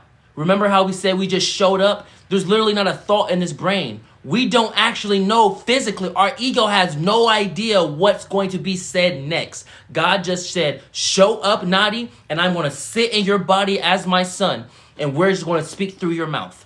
I don't know what's going to be said. You stand in that, it's that freedom. You're living in that present, that freedom. Nothing is controlling you. There's no fear. That's how you live in New Earth. You live in New Earth by not judging your brother. You live in New Earth by not judging your sister. And New Earth is now. New Earth is now. So make sure you like the live. You share the live. That's how you show up for other people around you. You like it, you share it, you show up. I don't care about the donos. If you really want to donate to me, just DM me, but I'm not going to tell you how to on a public platform. We don't care about none of that. Right now, it's about you sharing this information, not even just with other people first. Don't share it if you didn't get it. If you said, I don't get this, don't share it until you watch until you rewatch it when we post it, and then you get it. I don't want you to share something you don't get. We don't want you to just spit out information and just repeat. You have to get it. And if anybody doesn't get it, we usually hold sessions and stuff, right? And usually those sessions are paid. We're so serious about this, we didn't even pay for the subscription. Our sessions are just open. Anybody can just join. But you know, I have another job. So if you're really, really serious and you really don't know and you just have a lot of questions that we aren't getting to in the live, just DM me. I'm not like some master that's just so far away from the people. Just DM me, and I will respond to every single question and not ask for a specific dollar. Any dollar, a penny. Because I love you. If you really want to donate, that's fine. I'm not going to deny abundance. Some people feel like when you're spiritual, you have to be broke. That's not the case. If someone is trying to give you money, then, okay, I'll take it. But let's preferences. Let's structure this. We don't need it. So if you really have questions, just DM me, and I'll set aside all the time I have to dedicate it to you. But this is how you live on New Earth, because we're in New Earth now. Don't judge another. What is judgment? Judgment is description. Stop describing. Stop saying that this is hair. Stop saying I'm black. Stop saying this is black. Stop saying this is a crystal. Stop calling walls walls. Stop calling this even an eclipse. Stop describing everything, because all of it is judging. Stop calling people ugly. Stop calling people cute. All of it is judging. Judgment is description. Judgment is I see it with my 2 eyes and I have to try to figure out what it is. Judgment is figure out what it is. No, just be in the present. There is no way someone can be ugly or somebody can be cute because everybody is God. There's absolutely no way. You're either God or you're not. And there's no such thing as you're not God, so you're just God. This is what it is. Everything that isn't made of that which is source isn't so. It doesn't exist. We can imagine that it does. You dream all the time. Does your dreams actually affect your day-to-day reality? No, it doesn't. So that should let you know by logic that we have the capability to dream things. We have the capability of making things up. We have the capability of making things. You literally dream and you wake up, whoo! Jason almost got me. Whew, I'm so happy I woke up from that one. You live your day to day, eat cheesecake, whatever you do in your day to day, eating Cheez-Its or whatever. Ain't a Jason in sight. So that should show you have the capability to just imagine things. So even though this world of hate and duality and all that, even though it's not so, even though it's not of Source's construction, because anything that Source did not touch is not so. Even though we know that we have the ability to imagine things. That's what free will is. The ability to just imagine. Free will is God's gift to us to be children. Because what do children do? They imagine. That's what free will, that's all free will is. God said, you are able to be a child. You're able to be my child forever. We are never going to allow you to not have that imagining type of energy around you. God makes sure your inner child is fine. That's all free will is. But we don't operate off of free will like we once did. We operate off something called divine will. Divine, exactly. Kids play all day. And we've been playing. And be honest, how many times have you seen a miracle or seen some type of sign that God sent you? You'd be like, God, not today. I'm sorry, not today. I've done it before. Just be honest. Don't act like you haven't said not today, God. We've all played in God's face before. But we're children. You know, when a 3-year-old gets on the table, it doesn't mean you have to spank it. You don't gotta spank the child. Just tell them, listen, if you want to be on the table, that's fine and dandy. But if you fall, then that's on me. So, like, if my child was on the table, I would talk to her. I'd be like, listen, my child, you can get on the table all day. But to get on that table, you have to prove to me that you're the best ballerina ever in the history of ever. You have to prove to me you could never fall. You have to prove to me your equilibrium is so on point. Because if your equilibrium is not on point and you fall, that's on me. And I will make sure that's not going to be on me. So, get off the table. Until you prove to me that you can, stand on one leg for a long period of time and all of this, yeah, then hop on the table as much as you want. I'll actually invite friends. Look what my daughter can do. She can spin around on the table for 3 hours and not fall, or on her big foot, on her big toe. Listen. Exactly. So, as we anchor what this energy is, being on New Earth is stop judging, it's loving. If someone doesn't get something, it's checking yourself. Forgiveness. Being on New Earth is forgiveness. Not just you forgive someone else, it's you forgive yourself for even constructing a reality that you see as not serving. Forgive yourself for constructing a reality, and then you forgive everybody else for subscribing to your construction. We hired these people in our world. In our reality, we hired them. Like that job you don't like, or the job you do like. You had to go to that job, sign up for that job. You had to apply for that job. You can leave and quit any time you want to. So if something isn't working in your life, just know you hired that. So forgive yourself for creating something that does not serve for you, and then forgive what you hired. Then what does the miracle do? The miracle puts you at 0 and says, what? Choose again. All right, that's how you live. Now, the last thing is the Q&A. So before y'all start asking questions, before we get off, so how we wove everything together is I'm Native American, I'm Sikh Sika, Blackfoot, and English. We speak in the native tongue. We're going to have a prayer for you in the native tongue. We're going to continue with our prayer. That's how we wove everything together. So we're just going to wrap everything up. We're going to guide you to all of the days. So like a summary of everything up until today. We're going to make it fast. We're going to do a Q&A, and then we're going to do a prayer. That sounds good for everybody? If you're ready for the wrap up so we can get into this Q&A, type 33s in the chat. If you're ready for this summary, type 33 in the chat. If you're ready for the summary so you can get to this Q&A, so that question you've been waiting for. He been skipping my question so long, he just yapping all day. I'm asking a question. Now, if you're ready for the Q&A, type 33s in the chat. Not 34. Oh, he's so funny. Just the one number off. 35 would not have been as funny as 34. 34 and 32 are hilarious. All right, we see some 33s in the chat. Perfect. A summary. Day 1 is all about oneness. You ask yourself the 2 questions. What do you like to do? What serves for you? You know what you like to do by anchoring the acknowledgement of your day-to-day. What do you do? What's your routine? That's what you like to do. What serves for you is the choices that you actually enjoy. When you align yourself with that, questions will start to appear. I don't care if it's walk outside. I don't care if it's peel a potato. When you hear the guidance, you adhere to the guidance, because sometimes God's guidance isn't just about what's being said. It's about, are you actually going to listen and heed the call of something beyond you? When you do that, you align yourself with the miracle. That is miraculous.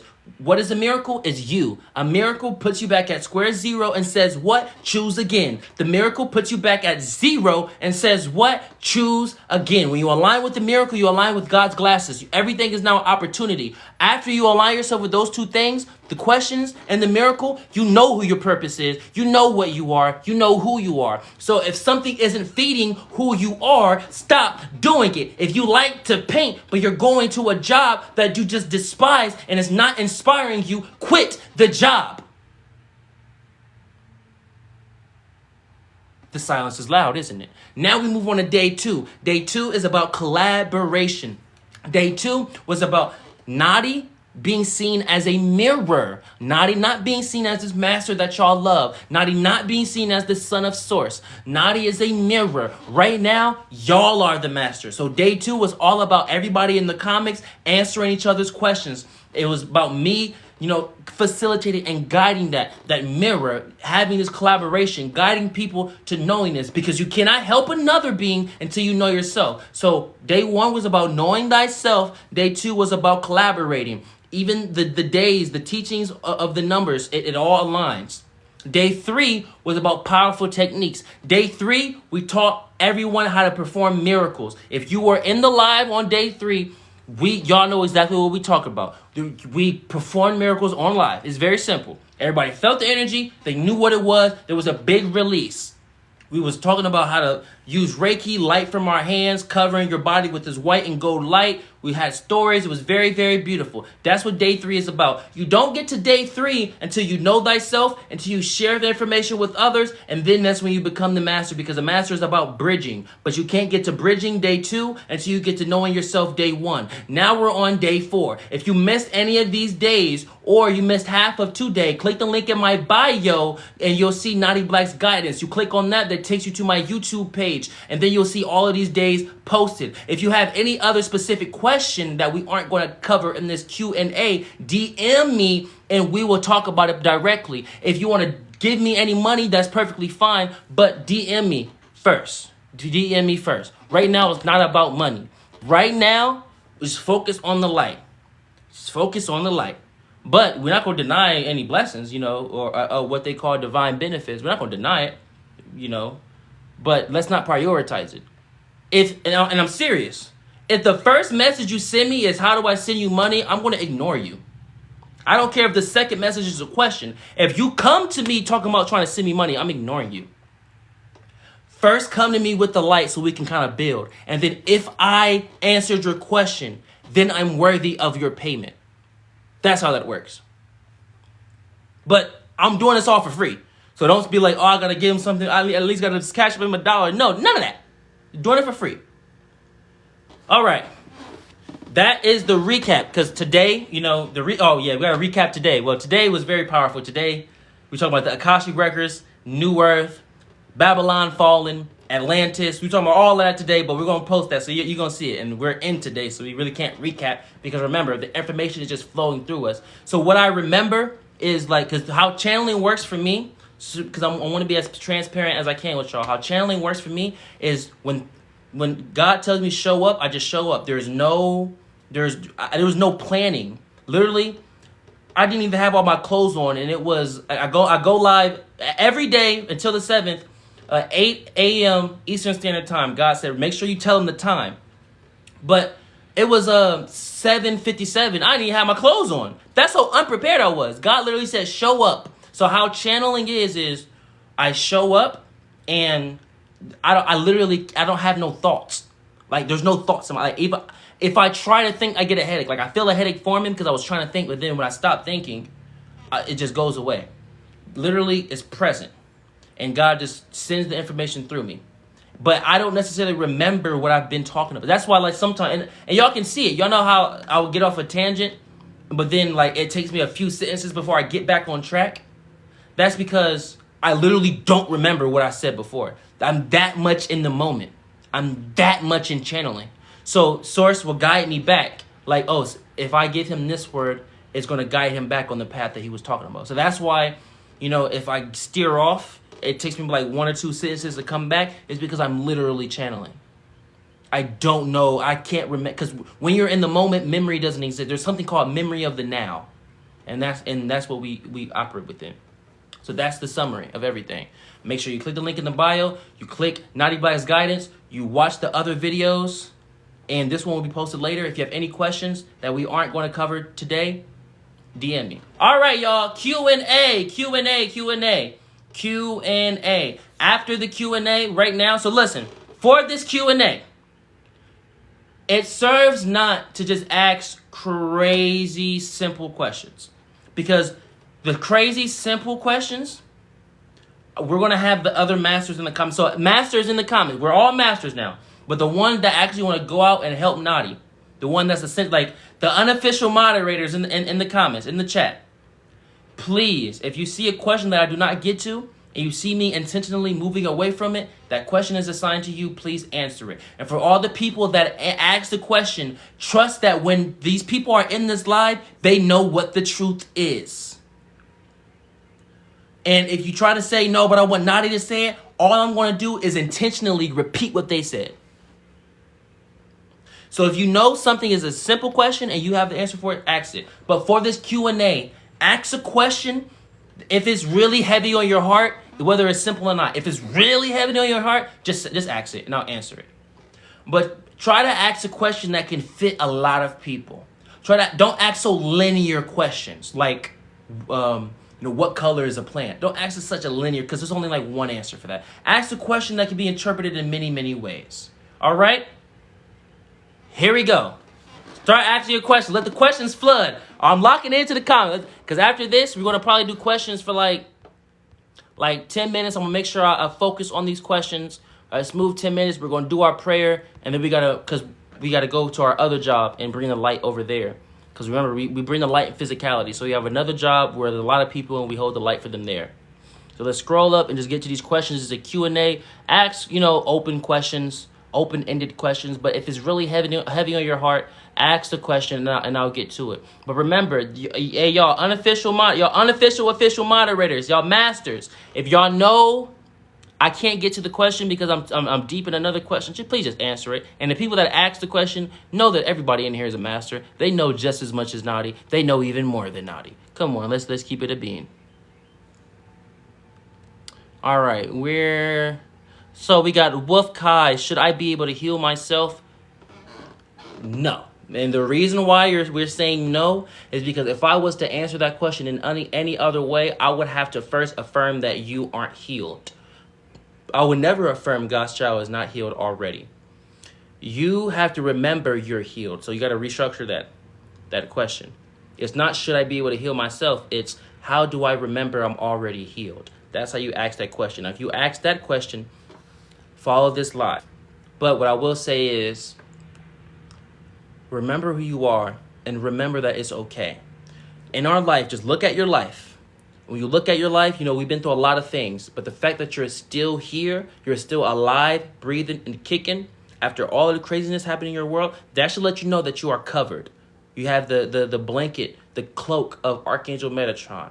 That you are covered. So just know that you're already healed. And you have to just shift your perspective on that. So, and it's a day by day. It may be too much for just one day. So just for 3 days, the moment you wake up and the moment you go to sleep, Wolf Kai 82, for 3 days, say to yourself, I am healed. I am healed. I am healed.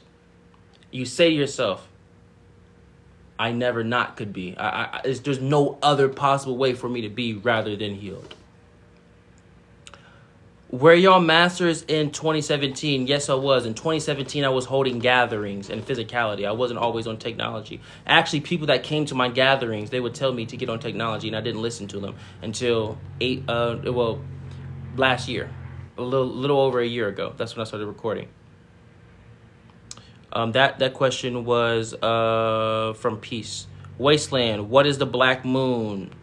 That's a question for the moderators. Hey, y'all, at Wasteland and tell them what the black moon is. All right, but what I will say on that is a eclipse simply is shining and shedding light on something differently. So you'll be able to utilize this energy to support your life in such a way that serves for you.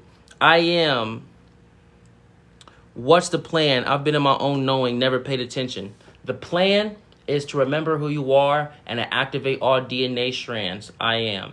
The plan is for when you transcend, you cannot ever tell God, I didn't know. That's the plan. To be able to tell God, I knew that was going to happen. You prepared me. Kaylin, preparation for the eclipse is just getting some eclipse glasses so you can look at it. Well, the eclipse glasses is God's glasses. So you're talking about God's glasses, Kaylin, you are absolutely right. If you're talking about them paper glasses, I don't know about that. Okay. Oh, let's scroll back up. Talk about hesitation when called. Ooh, I like that one, Marlena. Talk about hesitation. When you are hesitating, you are not in the moment. To be in the moment, remember, a quick, easy way to get in the moment is to putting your hands on your heart. Putting your hands on your heart, remember your heartbeat. And you can, there's 3 ways. You put your hands on your heart, remember your heartbeat. Then you couple that with breath. Breathe in, make sure your stomach protrudes. Breathe out, make sure your stomach sinks in. Sometimes it's good for you to rise your shoulders when you breathe in and then drop them down when you exhale. But when you breathe out, blow it out. Blow it out, get that energy out. Because when you're hesitating, you're in time and it serves for you to be in the moment. So when you are integrating that which is hesitation, you're listening to the ego because the ego is a part of time. God says just be in the now. Like now, you know how I'm channeling, I just said I just showed up. Sometimes you have to put the ego on the spot. The ego does not like spotlight. So when you put the ego on the spot, it's gonna hide away from the light. Like there should have been many times, if I was in my ego and this in channeling, there should have been many times where I stumbled and stopped talking. And like, what's my next plan? Where I gotta go divert to my book. But because I just showed up and I put the ego on the spot, God said, now it's my turn. So that's what hesitation. When you are feeling hesitation, that means you're not in the moment. So remind yourself where you are now. I mean, literally, if you're sitting on a chair, be like, I am sitting on a chair with these type of clothes. I am breathing. I am here right now. I am okay. Why is hesitation even coming? I'm not in the past nor the future. I am right now. So there's no need for hesitation. All right. Wolfkai82, what does it mean when an overlay of chakra systems over my body while meditating? You getting deep. That's not a question you ask me. That's a question you ask for yourself. That means you know what's going on. We got a hosting. And I'm going to try to make sure, because we got to roll this into this prayer. Because I got to leave by 11:11. Can you tell me, where is it at? Okay, hosting. Can you tell me about skinwalkers? Who are they? Skinwalkers. Skinwalkers are beings from the ethers that... Okay, so it's like this. Remember I told you we're not in physicality anymore. Well, there are certain places on the earth, even when earth was still in its physical state, there were certain places where people did so much spiritual activity, whether negative spiritual activity or positive spiritual activity, that it changed that entire landscape and that entire environment. So even if you come from a physical world, when you step into that area, that location, you are now in the spirit realms. So skinwalkers are beings in the ethers. Etheric-like beings are the closest to physicality. So because they were existing in a quote-unquote physical realm, the moment they come out of their normal location, skinwalkers, then they have to take a form of something physical to exist. But when they go back in their normal location, like where the skinwalker was formed, you'll see their true essence. So all skinwalkers is just etheric beings. And when you know about etheric beings, you know they really have no power because the ethers is a thought form plane. So anything you think, it is so. So that's why, you know, when you talk about these certain areas in the mountains, they say don't think, don't act like you heard it, don't do none of that, because they hear your thoughts, because they feed off of thoughts. So when you are in the moment, they will just run away from you. We have Jay. All in all, isn't the height of being in this truth, love, and this desire to know the Creator thyself. I wouldn't say desire because it's already in you. It's just a remembrance. But you are completely correct, Jay. Yes, all in all, this is just about truth, love, and being the Creator. Knowing that's who you already are to begin with. Meg's World. I am called to herbalism very strongly. What do you think? Yes.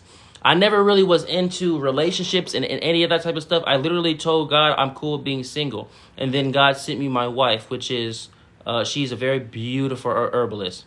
She's she's a doula. She's all of this type of stuff. And I even told her, I was like, listen, if we're going to do this, because I haven't been in a relationship in years. I haven't been in a holy connection in years. The last holy connection I've been in, like, it's been a while.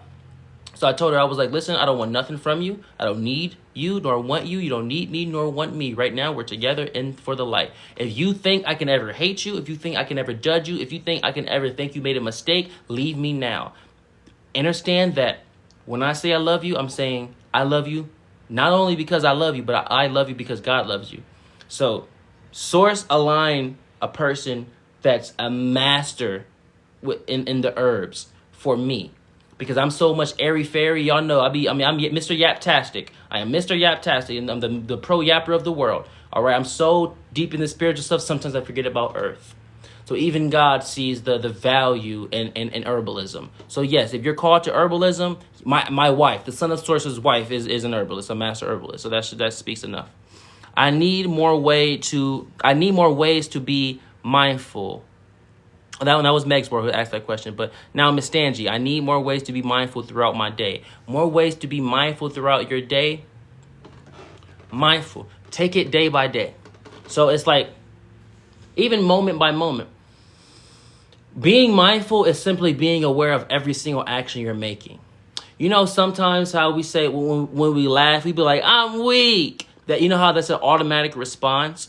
Being mindful is knowing that you have the power to control everything. So you never want to be in a position where you have anything just automatically coming out.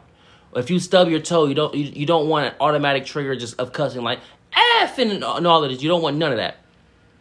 So you take it day by day. You take it step by step. You analyze your mind. So even right now, Miss Angie, something that will help you is you breathe in and you ask yourself, where am I at? Like literally, where am I at? Well, I'm on my couch, I'm on my bed, wherever you are. Ask yourself, what do I think? Ask yourself, what do I want to do? Ask yourself, am I hungry? You ask yourself moment or now-based questions. And you recognize them. And then when you recognize that you're in this now, Miss Stangy, then what you do is you say, I am mindful. I clearly prove to myself I am mindful. Because I ask myself all these questions and I recognize where I am. I am mindful because I recognize where my mind is. So it's basically meeting yourself is bridging with yourself. Reminding yourself where you are. And then when you remind yourself where you are physically, you can do that spiritually. Blair Cannon, will I need to stock up on food? No, Blair Cannon. I don't even need to read the rest of that. It's not that deep. This eclipse energy is the same from the 3 days of darkness from the land of Kemet or Egypt, but we've anchored so much light. It's not going to be 3 days of darkness. We already there's no such thing as winning or losing, but if there was, we would have already won. The moment I stepped on the scene, I'm the Son of Source, as are you. For we are one. There's no difference between us. I'm just a reflection of who you are. So when I stand in this full expression, that means you on some level created this. You created this reality where the Son of Source is here. So I'm not here until you're here. So that shows the power in you. So the moment I step on the scene, yeah, it's over. Ain't no 3 days of darkness. We already won. You have to have that level of knowingness. People are like, dang, he just shut it down, didn't he? Yes, when I step on the scene, yes, the light is here, the dark runs away. If you don't have that level of discernment and decision making and intuition as it pertains to God, why are you in this field called light work? I am healed. Yes, you are always healed. Misha G, you are always healed. We have paranormal knot. When SW screams in public, skinwalkers, everyone instantly looks up regardless of what they look like. Exactly. You ignore them because skinwalkers are etheric beings. They feed off of thoughts. They hear your thoughts. Sonship, this is a relight bringer. Sonship resonates with having reciprocity and servitude. Not necessarily servitude, it's essentially being. So I would say sonship resonates with having reciprocity and being. Because God cares not about service. God has it all. Like, God doesn't care if you service or serve it or not. It has everything. You can't say God has everything and then say it needs your service. No, God has everything. God only cares about you coming home. So the more you're in your being energy, the more you're just in the now, then yeah, God is happy. God is like, bravo, bravo, bravo. All right. Okay, if I don't see any more questions that serve. Oh, I see another one from Miss Stangy. How many realms are there outside of this one? There's an infinite amount. That we're actually Miss Stangy. I love that you say that because day 5 is going to be all about that. Miss Stangy, just for you, because that just gave me the download. Dave, literally reading that question. That's remember I was talking about Jesus and how all his DNA was activated, but he was never going to be the Christ until he was put in the right situations. It's literally like this. God had all my DNA activated, but God was like, until he reads this next question from Mustanji, then we're going to send him a download of the entire 5th day. So I know exactly what we're going to talk about tomorrow, the entire day. Because just from her question, how many realms are on, how many realms are they on, or essentially how many realms is on the other side, or how many realms is there, period. So yeah, it's just like that, instantly download it. You skipped a question, my friend. Yeah, I know I'm going through it. Oh, I see another one. Beastu Maya, in your philosophy, what is the purpose for humanity? That's a great one. In your philosophy, all of this is going to get tied into tomorrow, but we're going to answer it. In your philosophy, what is the purpose for humanity? The purpose for humanity at this present moment is to recognize that you are Source's abundance and you are Source's will. Every other soul contract you had or soul agreement you had with any other being is null and void now. Why? By my name, I affirm it. The Son of Source says any other soul agreement or soul contract you had with any other being is null and void now because the Son of Source affirmed that for me. By my name, I affirm that for each and every one of you. Every other soul agreement that you have with anybody or soul agreement is null and void. The only one is the original contract. The only one that matters is your original soul agreement with Source. It's your birth certificate. And on that birth certificate, signed by God, it says, my will, my abundance. That's the purpose for humanity, to recognize and see with their own 2 eyes, their own single eye, their own essence, that birth certificate. That's the purpose. Let's scroll up. How do pregnant females get prepared? Oh, okay, this is a beautiful one. I'm trying not to miss any because I know I said 11:11. That's when we're starting the prayer. So I'm trying to read through all this. How do pregnant females get prepared? Pregnant female. It's actually I love this because my wife is a doula, so she was teaching me all the little stuff. But even if she didn't. What I would say, so I'm going to give you the information that's coming from me, and then I'm going to give you some information that my wife essentially has for people. So for me, if you are pregnant and you're trying to get prepared for this energy, your priority is anchoring this light for the child. Because listen, how children are born is you have all these souls out in the ethers waiting, but you have specific souls with specific power. So let's say, for example, Topaz, that you had, let's just put numbers on it. Let's say there was 3 children, right? But the first child is like the most super spiritual, powerful one. If you aren't in alignment with yourself, if you are still arguing with people, if you're still drinking, if you still acting crazy, if you still doing all that crazy stuff, child 1, the soul of child 1 will not come through you. Even if it comes, like initially, it'll leave and then child 2 will come because child 2 can handle that energy. That's how souls work. But then child 3, if child 2 says this is too much, then child 3, the troubled child, will come through. So it's essentially, and let's say you get your life together, you stop arguing with people, you start focusing on your breath more. As a pregnant woman, to get prepared, focus on your breath. Your breath is literally life. Every time you breathe, you're not only giving life to yourself, you're giving life to the child. Your breath is so extremely important. Never let your balance equilibrium get off, especially to your breath. When you align yourself with this and you're listening to all these frequencies and you're trying your absolute best to not argue and you're trying your absolute best to be loving, I'm going to answer one more question after this. And you're trying your absolute best to be loving, then that power child will come back in. That power child will come back. The soul of that power, because contrary to popular belief, even when the baby is fully formed and developed, there's only a vessel. Souls can as long as the child is still in the womb, in the stomach, souls of different children can enter and exit. It's all about your frequency. But when you stabilize a specific frequency, you can command to the child.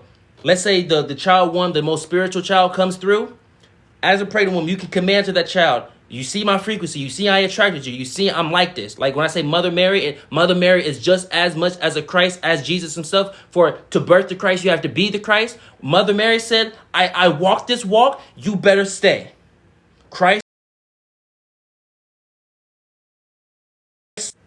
That's what she's saying. Mother Mary's saying, Christ soul, you better stay in my stomach. That's how you can do it. That's how you prepare as someone who's pregnant. I'm going to answer one more question, and then we're going to get to this prayer. Should I make it a big deal with my kids? I love that your wife is a doula. Oh, and for the other lady, I said I'm going to give you some information about my wife. I would say look into herbs. But trust, like, I want to make it as easy as possible for you. Drink things that are green. That's the easiest way to say it. Drink things that are green. It's going to feed. Introduce fruit in your diet. You don't have to just become a straight frutivore and all of that. Just introduce fruit in your diet. Drink things that are green. You want to if you've been eating meat and all that extra stuff, you want to balance it out. You want to give your child a choice. That's the point. You don't want to just eat meat your whole life, your whole pregnancy, because now your child doesn't have a choice. You want to give it a choice. Listen, I'm gonna give you meat. I'm gonna give you this fruit, these herbs. I'm gonna give you everything. If you don't eat meat, perfect. But if you do, no judgment. Just give your child a choice of multiple different meals. Give them a full spectrum. Go on a Last Supper with your child and just have hella different cultures type of meals and be like, baby, which one you like more? Okay. So then the last question is from let's see. I'm actually answer two and then I'm done. Meg's World and then Sharon. Should I make it a big deal with my kids? I love your wife as a doula. Does she use herbs? Yes, she does use herbs. Make it a big deal with your kids. I wouldn't say make it a big deal, but just guide your kids to knowing that it's going to be okay. Just love them more. You don't got to tell them about all this deep stuff and all of that. Just love your kids like even more. If you've been loving your kids harder, love them even more. Because remember, kids are very close to God. So when they sleep, they're going in the spirit realm. So they're going to carry all that you give them. Love them even more because the kids, these kids are like Master Yoda. They go in the realms of spirit. They're holding so much light.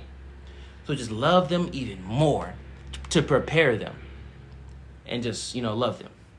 That's what even when Jesus was being born, the angels came to Mary and said, I know you teach your other children with this sternness, but you bet not talk to that baby like that. You better check yourself before you wreck yourself. This baby needs only love. And she was like, yes, sir. She would talk to she would talk to the other brothers. Hey, stop. And then Jesus, baby, please. Oh, okay. Because he will respond to it better. And there was no beef between the brothers. Why is she talking to him like that? It's about a response. You won't listen when I say it this way. You don't listen when I say it that way. He listened when I say it this way because he is love. So he only is going to respond to love. And the last one was Sharon. Sharon 7915. Our birth certificate is the Maori timeline, making us cattle like slaves, right? The physical, you're getting deep, man. The physical birth certificate. No, we're not talking about the physical birth certificate. We're not talking about the illusions of this planet. We're talking about your birth certificate with God, your original soul contract, your original soul agreement. That is what we're remembering. And on your original soul agreement with God, it's signed by God itself, and it said, my will, my abundance. All right, y'all. Type 33s if y'all ready for the prayer. Type 33s if you're ready for the prayer, y'all. Let me see 33s in the chat. If you're ready for the prayer, you're ready to wove everything together. You're ready for this to continue on to this 5th day. If you have any questions that we didn't answer, DM me. Remember, we're going live for 7 days. April 7th, the last day, 8 a.m. Eastern Standard Time. Click the link in my bio. Click Nadiie Black's Guidance. Go to my YouTube page. All of these lives will be posted there. All right, y'all. I told you I have a test. Right before we do this prayer, I got one question for y'all. We're going to give you a multiple choice answer. We're going to remember what the miracle is. So, boom. The question is, how should I say this? There it is. What number does the miracle take you to? 1, 2, 3, or 0? All right, y'all. What number does the miracle take you to? 0, 1, 2, or 3? Okay, look at y'all knowing 0. All right. Now, why does the miracle take you to 0? The miracle takes you to 0 and then says what? The miracle takes you to 0 and then says what? Yes. Choose again. Restart. Choose again. Yes. Y'all know. That's what I like to see, y'all. That's what we like to see. All right.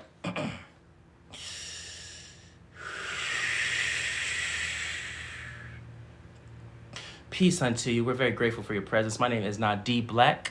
I am Native American in this lifetime, in this vessel, Sika, which means Blackfoot. So we're going to be presenting ourselves with a prayer, woven in everything together. So you can, bow your head, you can rise your heads, you can close your eyes, or you can keep your eyes open. You can stretch, do yoga, or you can get in a meditative position. Whatever serves for you is the right way. Let us begin.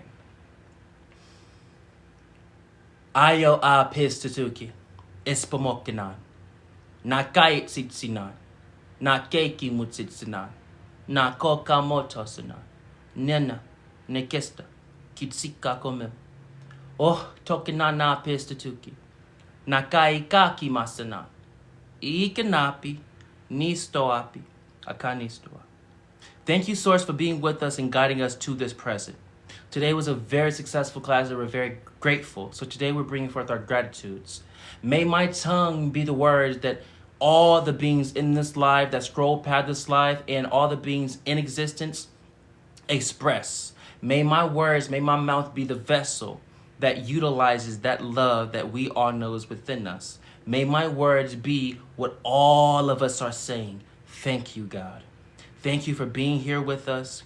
Thank you for not guiding us to that which is darkness. Thank you for guiding us to that which is remembrance, our awareness. We are extremely, extremely grateful. Thank you for guiding us to the masters like Jesus, A.K.A. Yeshua. Thank you for guiding us to the masters like Malcolm X, Martin Luther, Gandhi, the beings of Arcturian, the beings that are serious. Thank you for guiding us to Dr. Sabi, Yaki Awaken, Michael Murdoch. Thank you for guiding us to beings known as Nadiie. Thank you for guiding us to ourselves. Thank you for guiding us to this light. Thank you for being here with us in these troubling times and when things are seemingly great. We anchor what is, and we are very grateful. So today is simply just about gratitude. See, this prayer source is not a ask for help or anything of a lack mindset. This is a prayer of, I recognize what you have given me, Source. I recognize what you gave me, and I shall utilize it. Again, this prayer source is not for the lack mindset, for the lack energy. It's the recognition of, I know what you have distributed to me, so I shall utilize it today moving forward for all the coming days and nights. Today moving forward, I shall be your child in all its glory, in all its essence. I shall display the light in all dark caves. I will intentionally go where everybody else refuses to go, because I know you never deny anybody, so why should we? Today is not about denial. Today is not about judgment. Today is recognition that we are the child of God. Thank you. We're so very grateful for everybody. We love you. We love you. We love you. Remember, click the link in the bio. Can I get "and so it is" in the chat? Can I get a "and so it is" in the chat? Can I get a "and so it is" in the chat? And so it is. And so it is. Ashe, ashe. And so it is. We're so very grateful for y'all. If y'all miss anything, click the link in the bio and you'll see Nadiie Black's guidance. Click Nadiie Black's guidance. You'll see all of these lives be posted to my page. This live, it lasted a little longer than all of them. I'm starting to see a trend. All of them are a little longer. So it's going. This one might get posted a little later in the day. Probably. It really just depends on when my wife is done doing what she's doing. If there's a lot, because I have to go to the other job, which is 9 hours. So I know for sure by tomorrow, this live will be posted. I know for sure at least by 11 o'clock today, Eastern Standard Time, 11 p.m. And they say, let's get him to 50,000. Hey, if y'all could give me the 50, that's hilarious. If y'all really could give me the 50, that's actually very beautiful. But yes, we're very, very grateful. We'll try our absolute best to post this by 11. It will be posted by 11 o'clock p.m. Eastern Standard Time for sure. If my wife is not busy, it will be posted a little earlier. But I see y'all trying to get me to 50,000. Y'all really try. Like, I look, you wanted to see like how fast these numbers is going. Like, they going pretty fast. And I was like, I don't want to cut it off. y'all.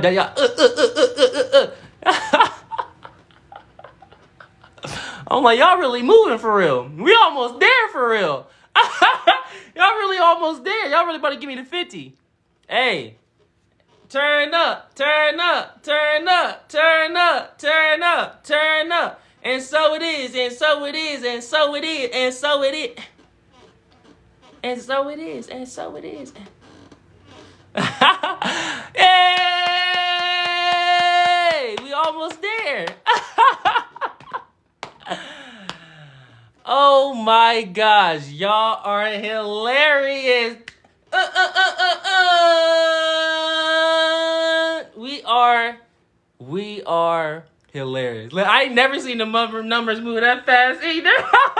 I'm like, all right, okay, I'll accept it. I love y'all. I low-key just want to like kick it a little bit because the class is done. I said 11:30. My wife, she's gonna I'm waiting for my wife. So while we wait until 11:30, how everybody feeling? How did you enjoy today's service? How did you enjoy today's service? I love it. Yeah, I went over. Y'all not playing. But yeah, how did y'all enjoy today's service? Because since I said I'm gonna be here till 11:30, I'm a man of my word. So how did y'all like it? Off the charts. I loved it. We're so rejuvenated. Good service today. I'm so grateful. It was an awesome first time seeing you today. Oh, that's I'm so very grateful. Thank you for all the ones that came for the first time. Amazing. You're amazing. Today was a confirmation I asked for. Went on a run listening. Oh my gosh, you was exercising listening to me. Oh, Spence. I feel like the truth. Oh wow. All right, this is very beautiful. Remember, we're going live for 7 days. I'm at 8 a.m. Eastern Standard Time. This is first finding you very defined. Yes, I'm so grateful. I'm so very grateful. I'm just so grateful. Thank you. Good energy transfer. Thank you. Yes. We're grateful to be of service. Since like I still have source within me because source never leaves you, but because I showed up, now I'm like balancing out my frequencies now. Like it's being integrated. So now my mind is starting to be able to be used again. And I can use my brain again because source was here. So now it was just like oh wow, that was pretty nice.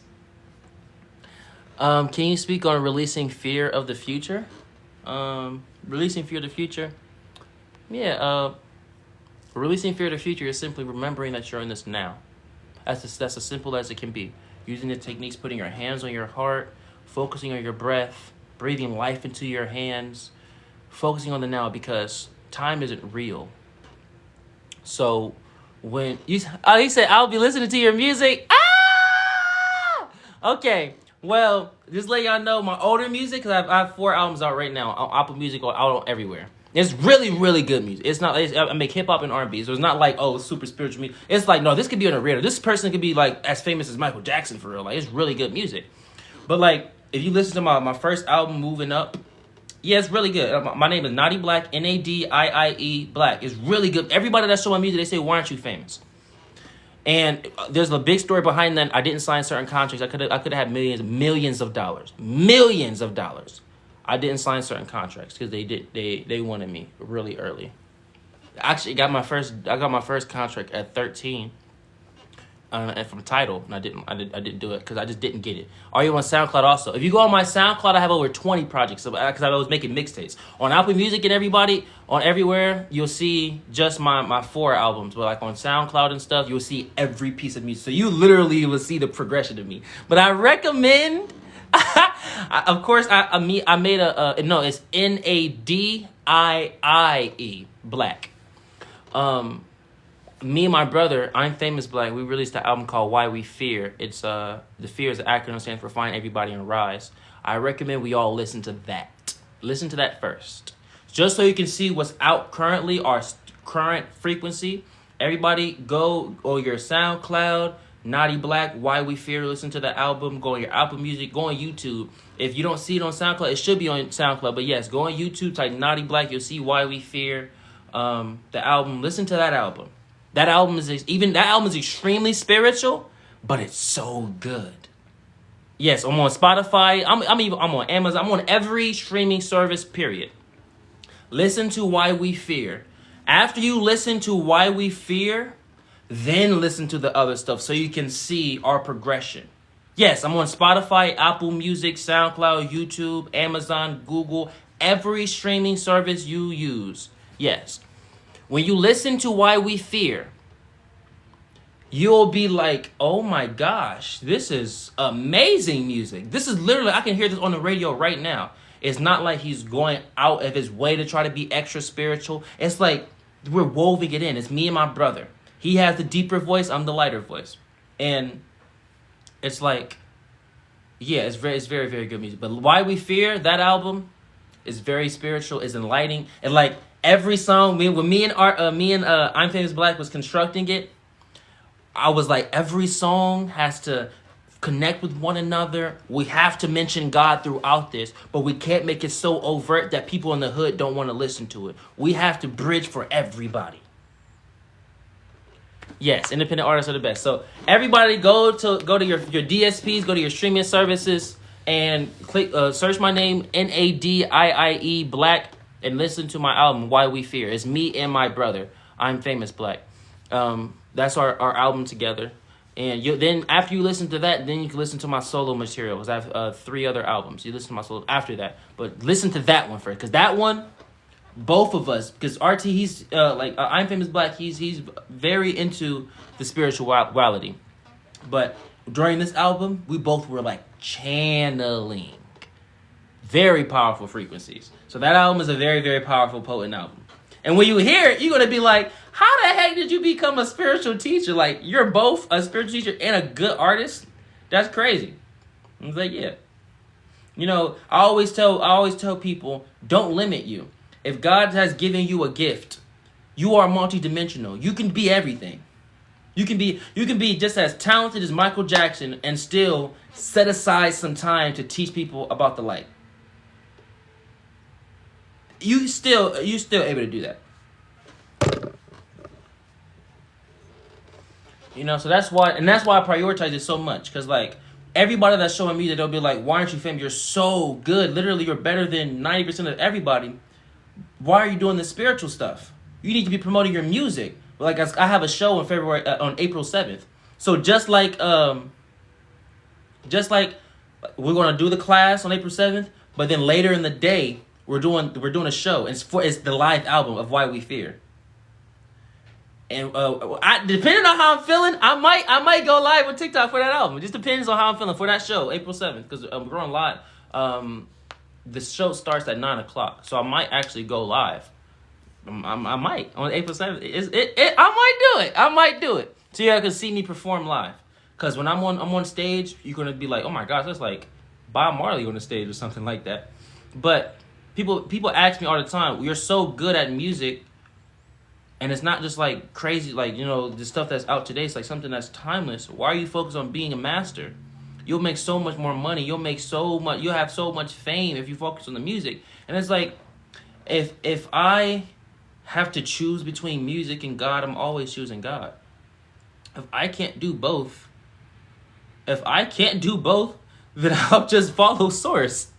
Like, I never want to be in an industry where they look at me weird because I'm choosing to prioritize the light. Never. So yes, for everybody that knows what's going on, we're going live 7 days. This is day 4. I was just kicking it with everybody because I'm a man of my word. I said I was going to be here till 11:30, so it's 11:30. But click the link in my bio, click Nadiie Black's guidance. You'll be able to go to my YouTube page. Also, when you click on my link in my bio, you'll see the album Why We Fear. You'll see the YouTube link. So I'm so grateful that we was even talking about this. It's part of me. So when you click the link in my bio, not only will you see Nadiie Black's guidance, my YouTube page where all of these lives are going to. When you click the link in my bio, you'll see at the bottom, you'll see Apple Music, Spotify, and YouTube. It's for the album Why We Fear. So if you click on my link in my bio, click Apple Music, Spotify, or YouTube, it'll take you to the album. You just start listening to it. So everybody do that. All right. Thank you. We love you. Peace.